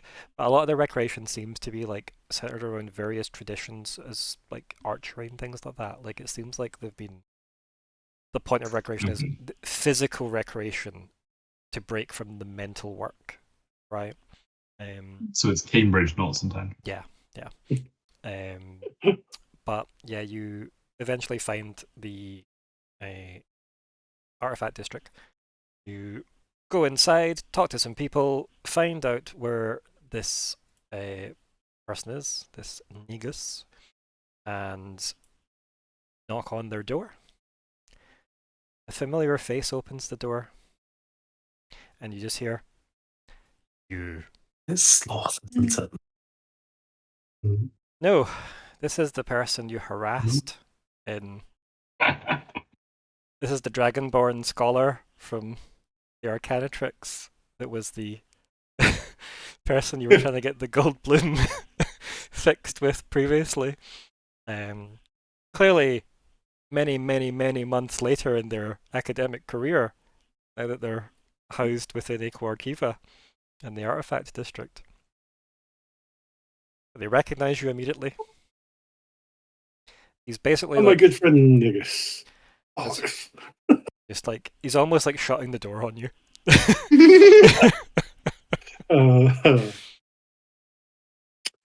You may not have, or you may have heard about the mission we're being sent on. I need some help to get some things repaired before we head off on that mission. Mission? What mission? If you don't know, then it's secret. I'm afraid I'll have to refrain from telling you. But if you speak to here? Like, it looks like he like leans over you and like looks up and down like the street.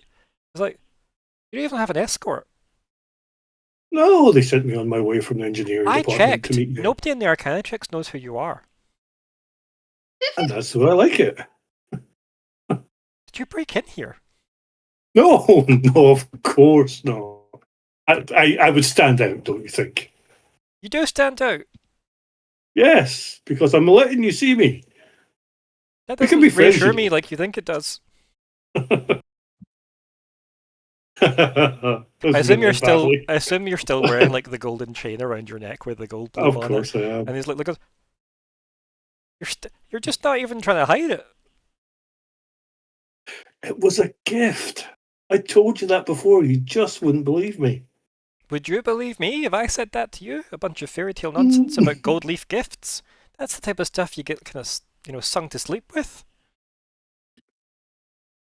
Yeah, okay, there is that, but it was true. It was true then, it's true now. Why are you here? To have some things repaired. Oh. You mean in the city or you mean at your door? Well, both, really. At your door, because myself and some friends that I travel with, you've met one of them, I believe. Yeah, the scary lady you were with last time that clearly dyes her hair and chinks we don't know. Works in the archives. I'm going to tell you said that. It just makes that noise.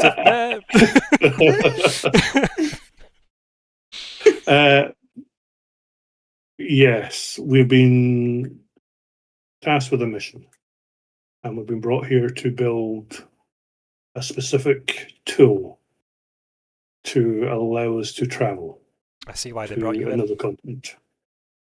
That's why I'm here. I'm leaving the smart people to work on the building of the equipment. I'm just here to ask if I could get some things repaired. Do you have like any documentation? It's back with the other guys. They didn't trust me with it. Oh, convenient. And you want me to leave my safe house to follow you down these streets to your friends? How can I convince you? How much money have you got? We don't deal in money in this world. It's all silver. It's definitely not all silver. I mean, Nori will definitely have money of some kind, right? It's probably not like... Because again, in the abstract, you have enough to like feed yourselves and house yourselves to a degree, unless times become... Like, the plot demands it be stressful, right? You are technically paid for the stuff you do. It's just, I don't find that a fun admin thing to mess around with. So they probably do have enough money to pay this guy something. It's probably not a lot. But how much would you like? Kind of like screws his head up, and I, as a GM, despise you as a player for asking that. Nicely rallied back. And he says, I don't know, maybe give me something interesting. Right? It's more about kind of what you have here rather than, who you know, etc. Kind of looks you up and down and goes, what do you need repaired? What's this project? Tell you what, in fact, no. Tell me about your project, this top secret thing. And I'll fix anything in your pockets.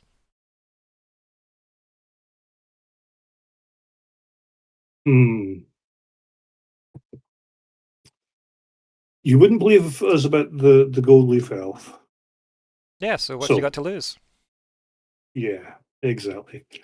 We are building an airship. Don't tell people on the street. So he like begrudgingly opens his door more and goes, get in before anybody else sees you. I wander in beside him. Yeah, told you we could be friends.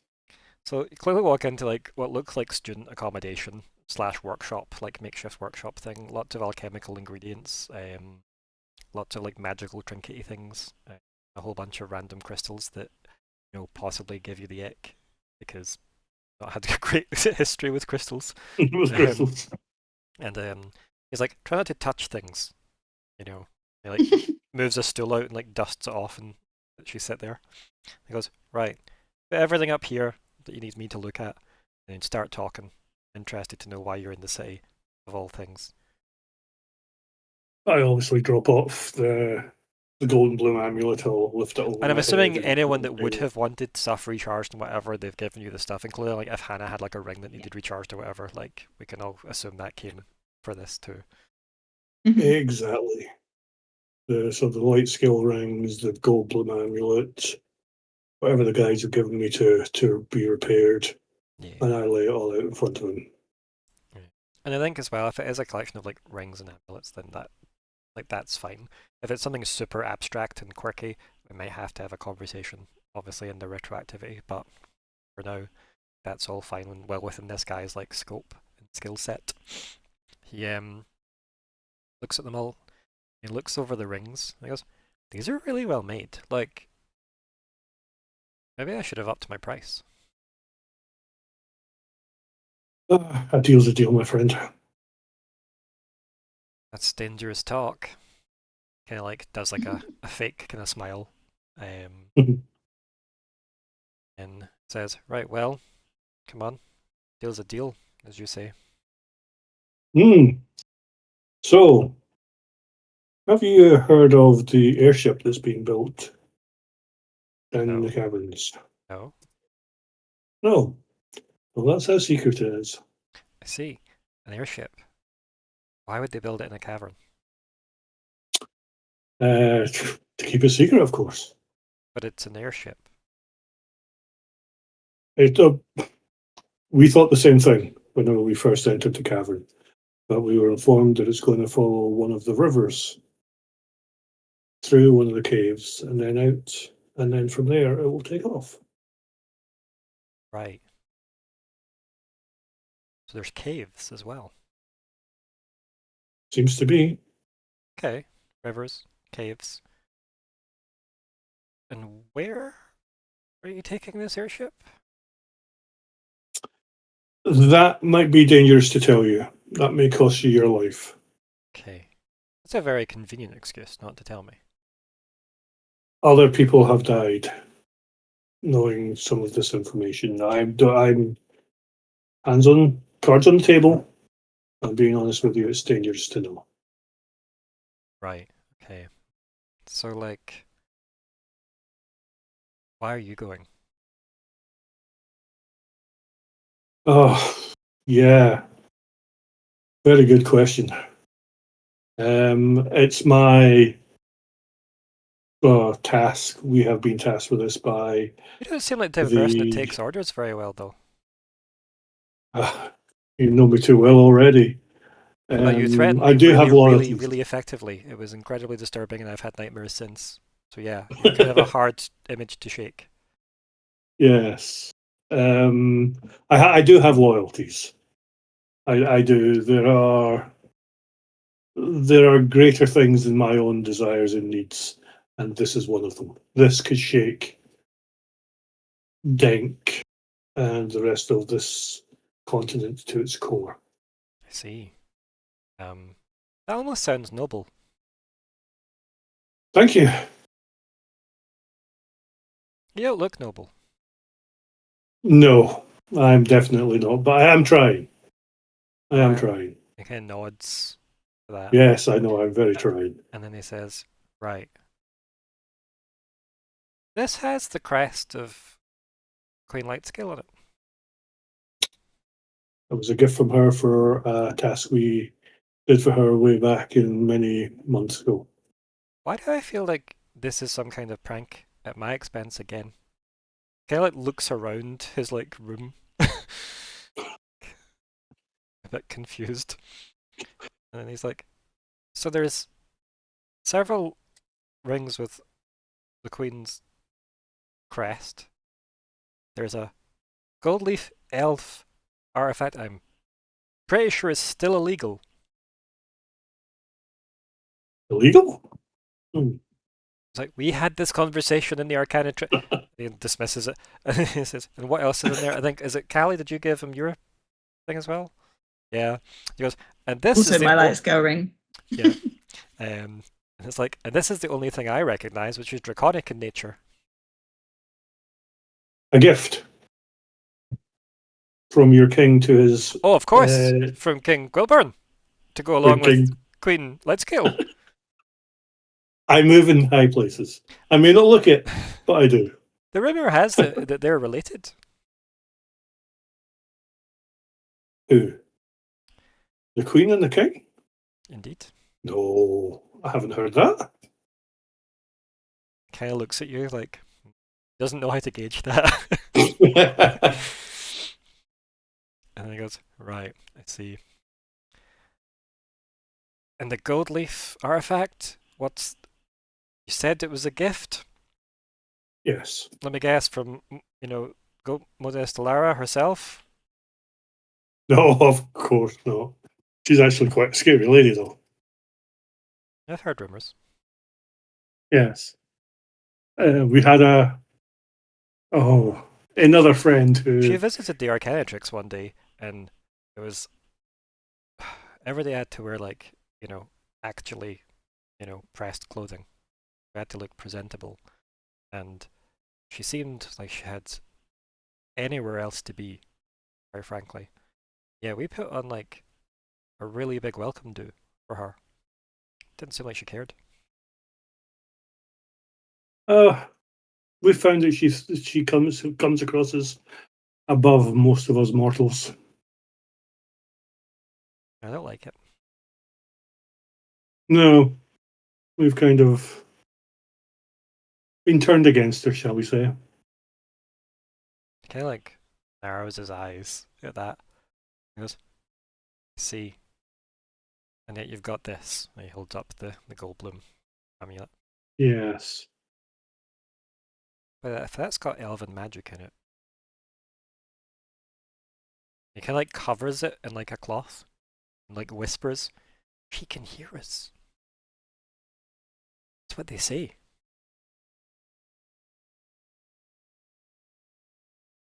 That's another story I've not heard either. But I can tell you it wasn't made by her or created by her. You've met another gold leaf elf? 2. Including Modesta Lara? No. As well as. Right. So, you've met kings, queens, 3 gold leaf elves. Sure. This big bullshit artist that's just been like going around thieving from everyone. Yeah. That's what it sounds like to this poor guy. That just sounds like you're like an absolute bullshit that has stolen all these things and just said they were gifts from all the kings and queens of the world. Would you like to see my pet dodo while we're at it? Pulls out an emu. I could really blow your mind. Because, well, go for it. Why not? May as well. We have also met, what is it? 3 of the 7. Oh, come on now. Just like knowing where you're going when you say 3 of the 7. He goes, come on now. Yes, we're very, very friendly. No ring from them? No ring from them? No, but there's other things. The sword ones. I'm not going to go that far. Why the hell? Suppose man, I've been to the moon. Yeah. That's what I thought you were going to say. That's coming. Just wait until I tell her that we've met. I've been to the bottom of the volcano basin, to meet, an angel that's in fact a demon. Or a devil, sorry. I've been to the moon where I spoke to the Fae Queen. Like... Exactly. Give head pats to the Majneb. Exactly, yeah. You've met the living memory and defeated the fucking assassin whiskers of the Empire. Never gonna believe you on anything. You've got so many amazing stories, and you'd be like, Nori, when we look at Nori's actual CV, it's quite fucking impressive. It's great. No one's gonna believe him. No. Yeah. I should have brought Lockhart. At least he's got a ring that says, yeah, look, I'm official. Yeah, I think once the bullshit stream ends, where obviously to you it's mostly entirely true, but to him it just seems like the most entertaining story ever. He finishes up the rings, so gives you the light scale rings over and Quilburn's gift ring over. And he looks at the amulet again and goes, I don't know if I really want to mess with this. I can only ask. I can't force you. Well, I'm relieved to hear that out loud. He exhales almost for the first time, and then he says, it's just... They've got a haunted forest, man. Oh, no. Not anymore. What? It's not haunted anymore. What do you mean it's not haunted? What? Yeah. We've been there too. We? Which queen? The guys that... No, not the... No, Let me Queen guess. You and Queen Margot of the Dwarves went on a picnic in the Goldleaf Forest and scared away all the ghosts with your music. No, but I do have access to a teleportation ring that could take me to her bedroom. Of course you do. Does that need recharged? Oh my god. No, that's only a one-time use, and we keep that secret. Oops! Shit. He just laughs, kind of uncontrollably, where he falls off of his stool. And then between his wings and tail, he prods himself back up, and he's like, who are you? Nori, nice to meet you. Yeah, and he kind of he's probably just unconsciously putting his hand out, and checking it for the first time. He goes, well, I fixed the rings, Nori, but I don't know if I can do anything about the amulet, because a haunted forest or not, I don't know if I want to have my signature magic on this. There might be other people in the city that are willing to do that for you. I heard that we're meant to be getting a gold leaf visitor, so maybe they'll be able to help with it, assuming you didn't steal it. The gold leaf visitor won't be coming if it's the one I think it is. Oh? We were travelling with him. Oh, so it's a fourth gold leaf that you know? No, that was the third one. Right, okay, the third one. Right, okay. That was the third one. I see.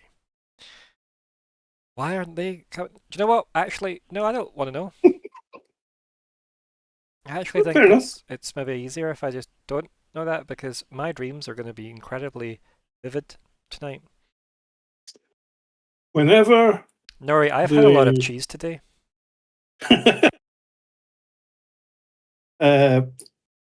What I will say is, eventually, I'm sure that one of our more educated people will be putting this in a book or a story, and you'll be able to read all about it, and you'll see for yourself. And it's actually all true. I honestly hope not. He shakes his head, slightly haunted by what you've told him. Because I think you might be the most interesting person I think I've ever met. And I'm good here. Well, I thank you for that, and I thank you for repairing the rings for us. Thank you for the evening of entertainment, Nori. Master of all. I will ask you one favour, though. He just sits back with a thud on the thing, puts like his head in his head, and goes, "Yep." Can you please not repeat? Who would believe me? The airship is being built in your city, though. So please, anything else you can talk about, those are all general knowledge, but please don't mention the airship. It could put you in serious trouble. Deal. Thank you. Sure. Me not sounding crazy seems like a good deal to me. There's nothing wrong with crazy. If you and your extensive group of friends need anything else repaired, understand that I do like currency. I can be arranged. Studying here is not free, so yes, that would be nice. Here you go, and sorry about this, and he like wraps the amulet again tighter in that cloth as if he's very worried it's listening to him. Hands it back to you. Is there anybody else you could recommend that could take a look at the amulet? None I dislike enough.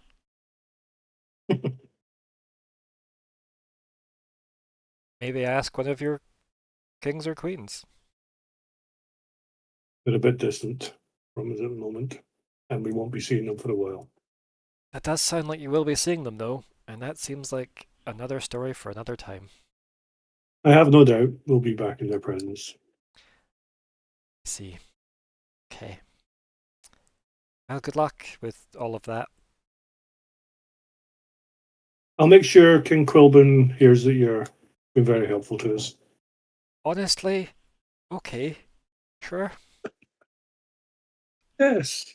I'd appreciate that if indeed that's not just some guy down the tavern. Mm-hmm.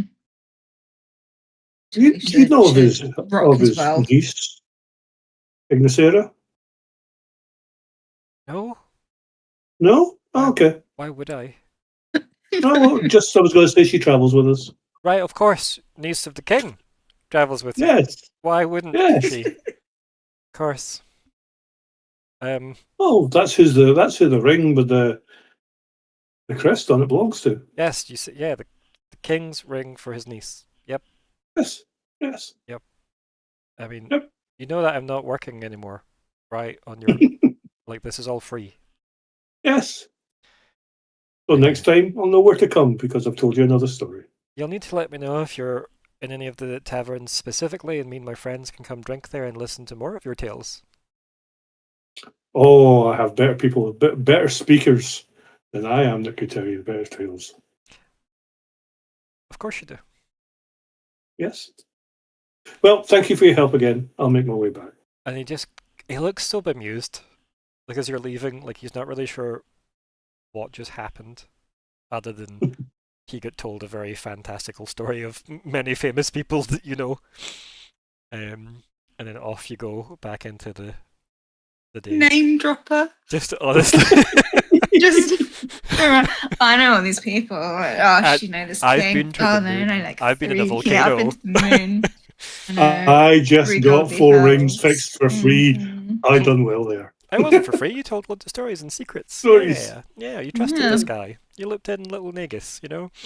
Yeah, we're going to need to go send someone to kill that guy. Well, Nori wanted to in the earlier arc. So, yeah. But now I need him from a bit more. Yeah, so montaging forward. the work continues through the night. Fabian gets quite excited at the idea of what the proposed plans are. Obviously, anyone that stays up is welcome to stay up. Anyone that wants to go to sleep can sleep or whatever. But the kind of late morning of the following day happens, and a lot of the coupling and decoupling mechanisms are in place. Currently, they're all done manually, but he's working on a way to make it all uniform and controllable from the same console. But they kind of want to work out how the hell the magic works before the console can be programmed into the ship properly. So at the moment, they've just got a bunch of people waiting at these links to connect and disconnect them, a bit like the way train lines would have worked. And as you all assemble to see like some of the final steps of that, you just hear a very familiar voice boom into the big cavernous space as a large dragon man lands from flight onto the deck. Just looks around with a big smile on his face, and it is King Quilburn. And he goes, I hear that yous got here almost in one piece, and you lost an elf, of all things. A gold leaf elf. We're on short supply of those at the moment. Looks at everyone. Well? One could argue he was never a gold leaf elf to begin with. And like, there's just like a big an inhale. He goes, anyone that's confused by the current conversation probably should have left the room by now. And all the engineers pack up and leave very quickly. And these are very much like, they don't exit the entire cavern, but they leave the deck of the ship. And then he just stares at this deckhand that's like obviously adjusting some of the ropes and supplies, and just stares at him until he goes, oh, okay. And he like runs off as well. And he's like, so like, the forest? Yeah. Yeah. No. This is the part where you tell me what happened. It's all dead. He was the forest. He was the forest. Yes. Yes. So Lord Lucian was the forest. Right. Yes. Okay, that's fine. But why is the forest dead now? Did you kill him? No. Yeah. How do we explain this? Well, I guess it starts with he was in grief for a very long time because Modestolara killed all the gold leaf elves, and the forest had been like a like ghost town since then. Literally. I understand that you may not like this woman, but it's very dangerous to be throwing accusations around. Oh. Have we not told Quilburn? Was he not in that Zoom call? He was, but obviously he also had a lot of things to do.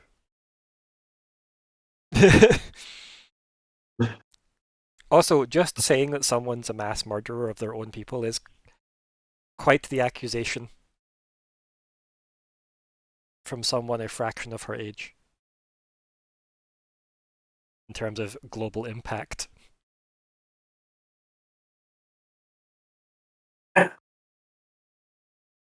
He looks at everyone and goes, so you're looking to do what? Bring her up, put her through a trial, make her atone for the sins of however many thousands possibly have been killed? Like, or are you going to actually make this thing fly? We kept coming up here for that to finish the task. I appreciate this. I think it was good that you all chose to continue with this. This project is important to me and to the entire continent. I understand the concern. And he looks back at you, Falkwin. I understand the concerns. I have not taken them lightly. I am just aware that I am pretty sure in a fight, I'm not leaving that arena. No, Modestolara is scary. More so with this revelation, if it is indeed dreadful, and I have no reason to doubt any of you. Yet. However, this is important. If she is indeed in league with the Rakishan Emperor, and has forsaken her own people. It looks like we need every tool available to us to even stand a chance at de-escalation. He kind of looks at everything again. With the Winter King dead, our borders are not so secure on this continent.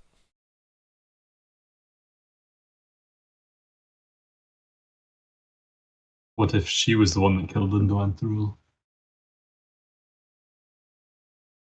He looks around and he walks to the edge of the ship, looks down, just to gauge clearly where other people are. He kind of walks back and then does a couple of gestures with magical sigils, and all the ambient noise around you stops. The leading theory, and his voice carries immaculately in this space now. It's almost like he's shut off all sound exterior to you guys. Maybe some kind of privacy spell, who knows? And he states very clearly to everyone, it looks like she was entirely responsible, based on eyewitness accounts and her unannounced arrival in the Silverthorn Forest. And are you concerned about your own safety? Yeah, chuckles, goes, every day. But he does that in a very jovial, clearly not kind of way, right? With the greatest respect, I would be more concerned about Northwind. I don't share those concerns unless you believe the entire Silverthorn elves are next. Is that your theory? No, destabilization. If she has already struck out against Silverthorn. To what end? You speculated if she was in league with Alex.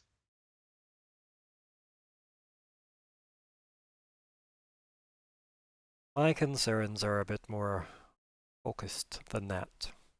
Modesta Lara has been unsubtle in her years, the grudge she holds against the Ironroot elves.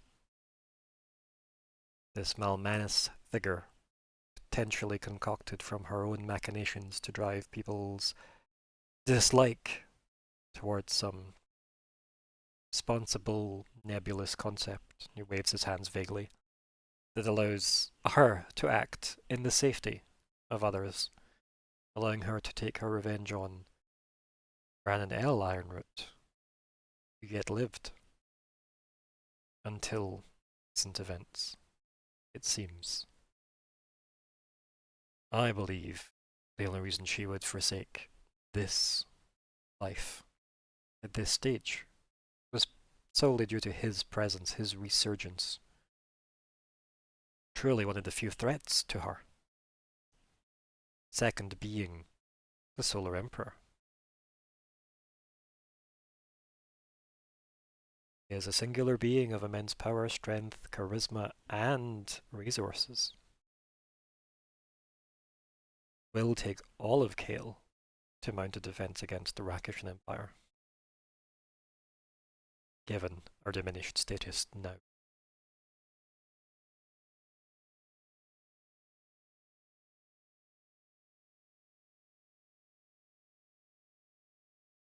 Unless I'm missing something.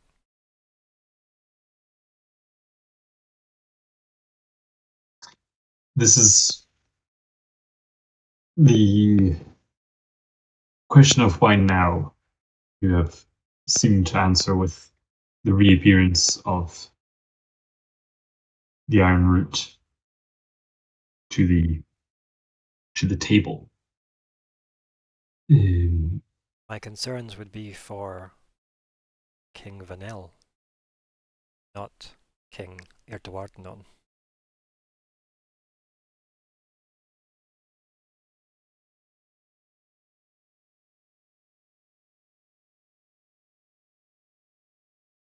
Modesta Lara has lived all these years. And she believes it for a reason.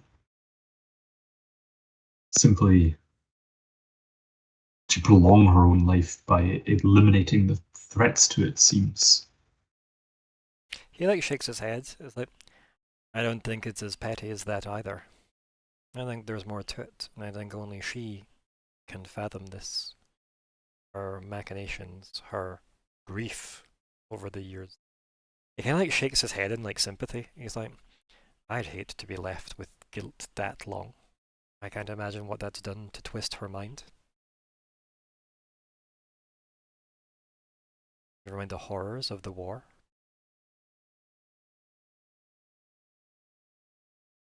And now she is alone. He kind of just looks sad at that, because you can tell like he doesn't like hate her or anything. He has like a lot of sympathy for the situation. Not that he's sympathetic to her, but just that like he can kind of like try and rationalize why somebody would end up this way. Because, well, I think it's important that I waste no further time introducing your new passenger that will be kept secret. And then next to him shimmers to existence King Vanel. It was clearly invisible. Sneaky. Next to him. You're as good as me? He just nods to everyone and goes, Greetings again. I will be joining you on this voyage so as to keep my presence mobile and hopefully draw out Modesta Lara if indeed she chooses to act. Let us not have the calamity of the, what was it I called it? The Stormfall Island or whatever? The Stormwall Islands befall Kale. That's where we end the session. Okay. Interesting.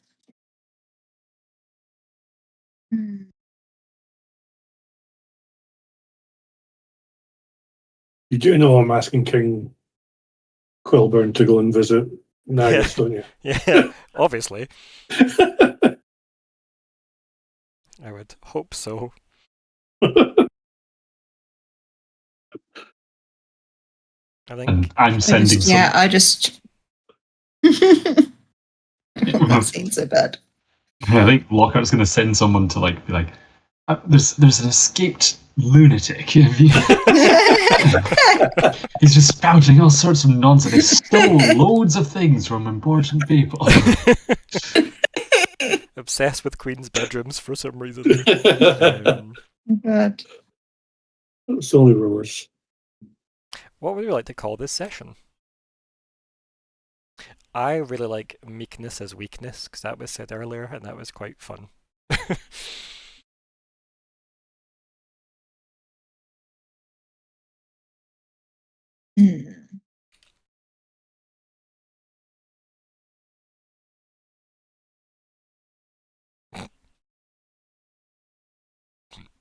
Excuse me. I've got a few options. They've got a haunted, fair. Nori Master of All, meekness as weakness, pondering the orb, they've got a haunted forest.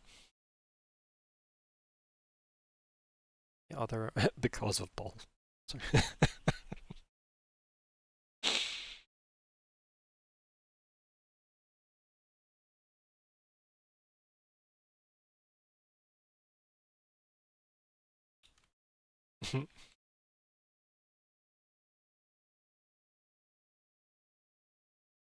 Nori Master of All, meekness as weakness, pondering the orb, because I'm just going to go through the list just now. They've got a haunted forest because of Ball, under the thumb, orbing around. Name dropper, better magic. I also need to put in. It's gone. It's Orbin time. So it was good. This is the joke I was going to make. Sorry. The best part of next session is going to be when Better says it's Orbin time, and then we fly the ship and it orbs all over those guys. Yeah.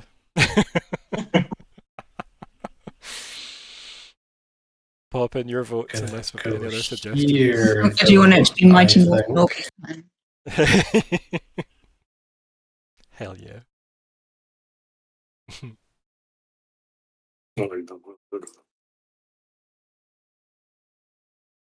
Okay. Okay.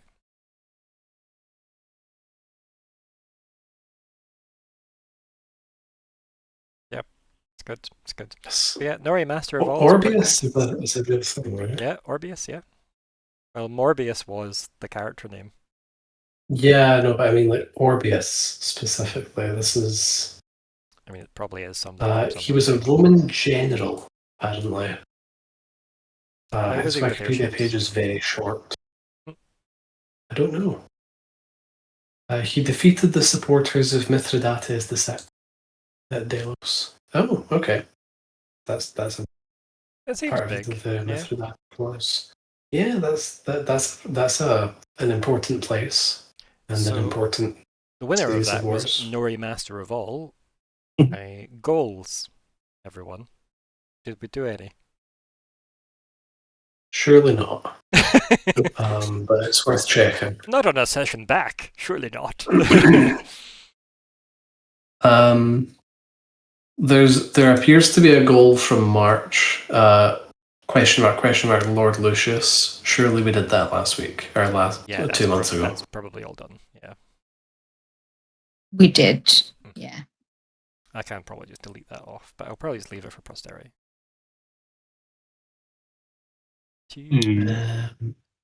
I feel like I'm surprised we didn't have something for Lindoanthro. Like, I don't think we did ever put anything in it, and obviously we didn't really do anything, but it would just at least be a continuation. I just remember Hannah laughing, saying, "Aren't we trying to go north?" And but now we've got a reason to go south. Like I recall this vaguely. I'd be like, no, don't do it. Obviously, any goals you want to add?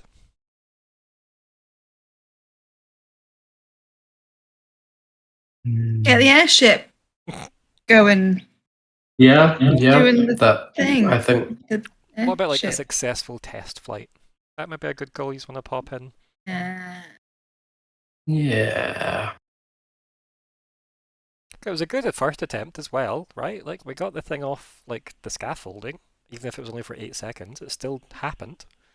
And then there was a really, really good chat about the very fact that it might just be the type of magic and the direction it's getting used. Maybe it needs to be magic designed, different things. So yeah. I think we should be more ambitious than a test flight. I think taking the airship to an actual destination where further story can happen should be the goal. Okay, so I don't want the airship to be the tunnel of this arc. Sure. I don't think it will be the tunnel of this arc. I think the tunnel the airship's going through will be the tunnel of the arc. I can just imagine the mission type. It's the one where the airship's flying and then we're all on the bow of the airship and we're having to launch spells off the bow as we're being multi by ghostly Monestellatus or something. I mean, sure, yeah. Flying cats on gliders and stuff, yeah. So, yeah, like, if nobody's got any other goals they want to pop in, we can move straight on to the wrap-up chat then. Do you want to just start us off then, Falkwin?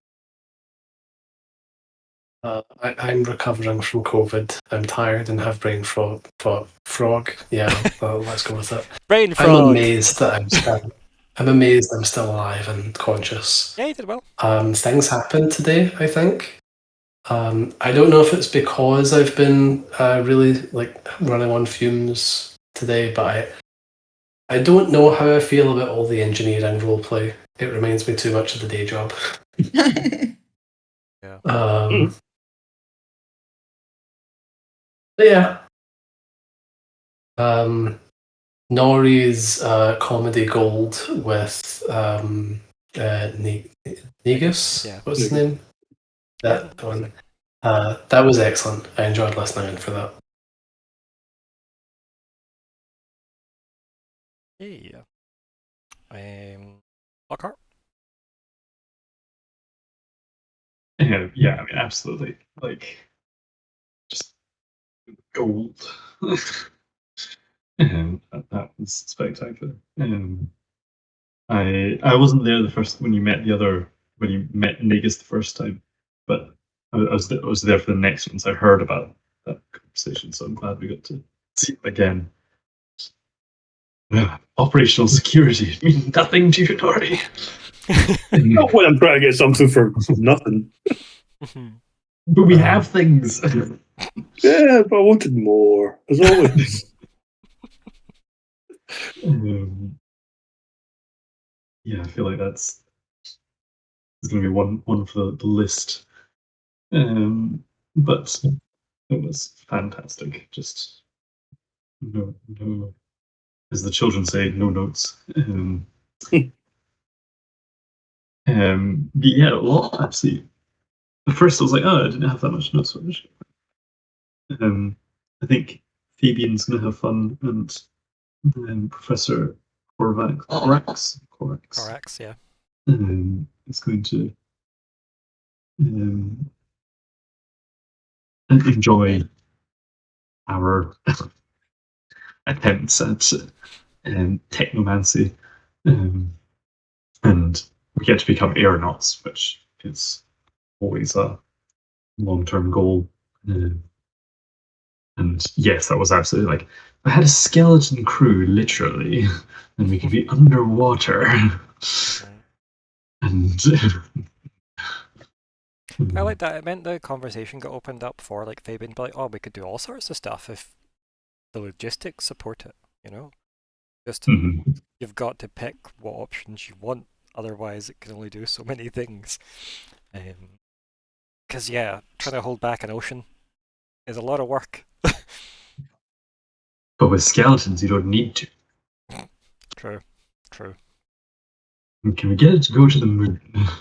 I mean, the moon's just high up, so arguably as soon as it can fly, just need to get it up high enough. Yeah, I just want to see Fabian have to work that one out. Like you're off the energy side. You're now on the astronomical nautical side, and your king is also here to inspect.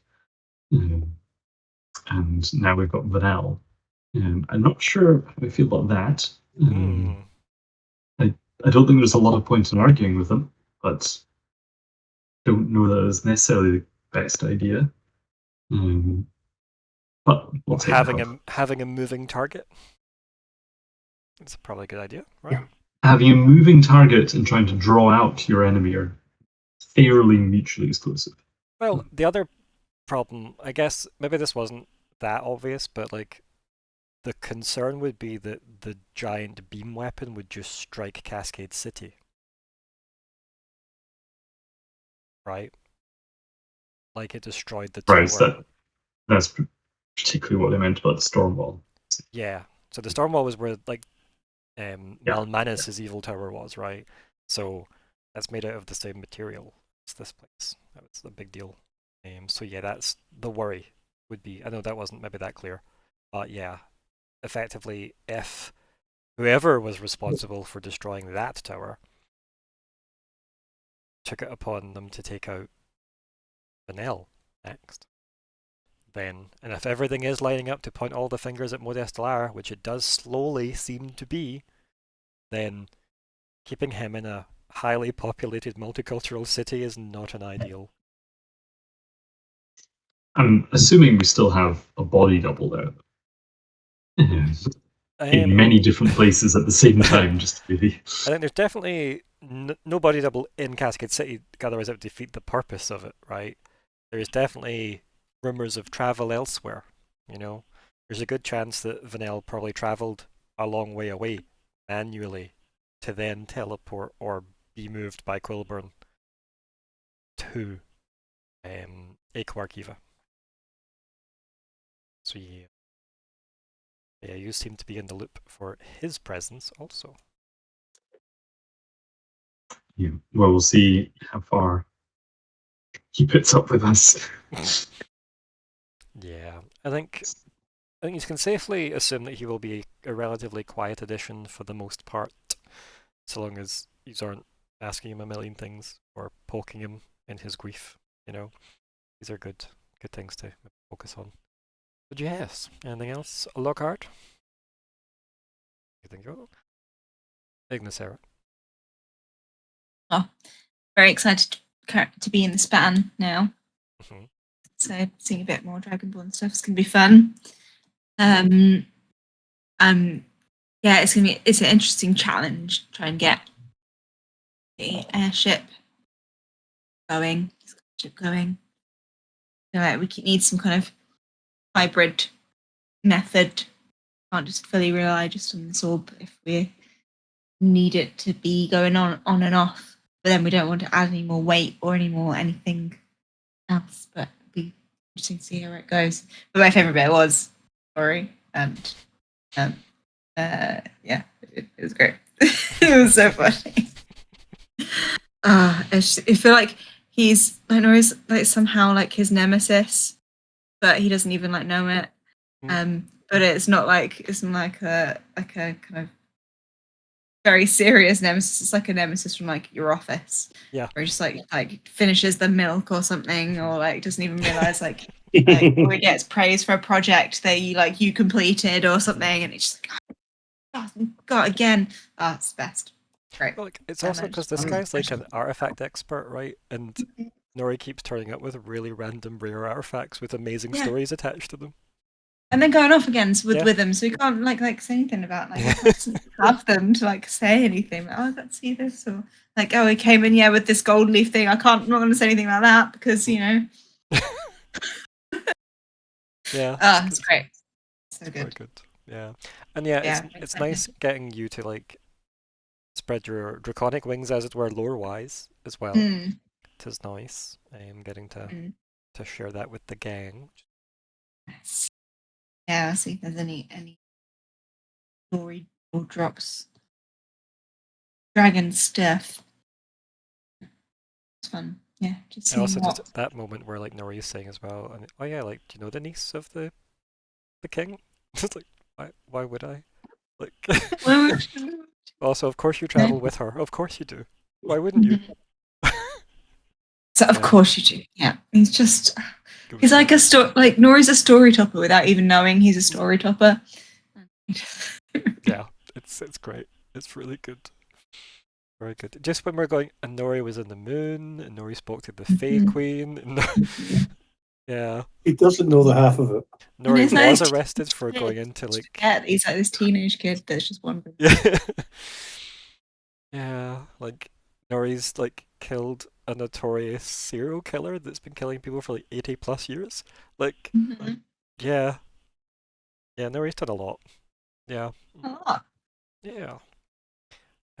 Speaking of Nori. No, I've said enough tonight.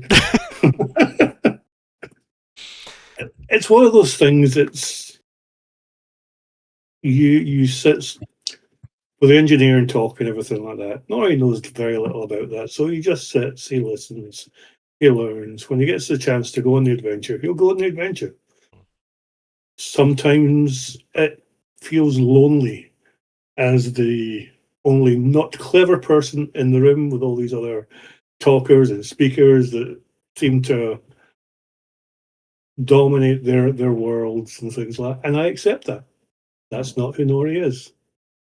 But every now and again, you bump into somebody you just want to talk to. And I did. Yeah. Want to be heard sometimes. And it worked out. Doesn't have to believe me, but... Exactly. The entertainment was payment enough for him, at least. He was very happy to do what he can. Definitely not brave enough to touch a gold leaf artifact, though. Not with them hauntings and all. And I am going to ask Quilburn to go and knock on his door, just to say hello. Where he does or not, that's a different matter. I think you could probably assume that if Quilburn could make time for it, he definitely would, right? Because Quilburn seems like the type of person that likes being on good terms with I don't want to use the term friends, but his co-workers, right? Which you technically are Quilburn's co-workers. From the little I know about Quilburn, I also think he'd find it funny. Yeah, 100%. Yeah. Just to see the look in the guy's face. Yeah, Quilburn's got big cheeky uncle energy. You know what I mean? So yeah, it's definitely up for anything that's a bit fun and maybe risky. Yes. Yeah, no, it was nice to be back. I know that we're going to be start and stop for quite a bit, so it was nice to get another one done and to make actual progress on an airship was nice. I really assume we might even by the end of next session land on Felix if all goes well. Wouldn't that be wonderful? Imagine such progress. I really hoped we were taking an army with us, but hey. I mean, there's room to take a bunch of things with you. It just depends how you wish to be loaded out and welcomed on the other side. In terms of XP, or would you just like to award XP? You don't need to ask that. Yeah, I think that's really obvious. Until that scene happened, I was giving it to Falkwin for his understanding of meta and things like that as well. No, okay. The better development with Falkwin was fun. I feel like we're becoming more like healthy co-workers. Yeah. Which is a step, but like there was no flash there. It wasn't like super satisfying roleplay. The payoff for that in the future. Nori was the lift this episode needed after a lot of like kind of dry. I would say fairly dry magic, like engineering stuff. Like no, this was the theater kid energy we needed. 100%. It's why when I was given an opportunity to put a particular NPC into the story, there was no other choice it could have been other than that guy from the Arcanatrix that Nori really, really freaked out and then really wanted to scare the hell out of Batman style afterwards. It failed. Yeah, but like, hey, we got to see him. I've made a friend now. I'm coming back to visit him. Yeah. He still thinks you're probably a massive liar, but either way, you know, he's done what he can and off you went and he's still alive and he's happy with that. But yes, this was fun. Nice to be back. Shame that we didn't have a full house, but hopefully when we reassemble, we'll all be available again. It'd be lovely. We can get some retroactive Hannah commentary as well, in case there was any Myr'ra important things there. But yes, other than that, thank you all for playing. Say goodbye, everybody. Good night, everyone. Goodbye.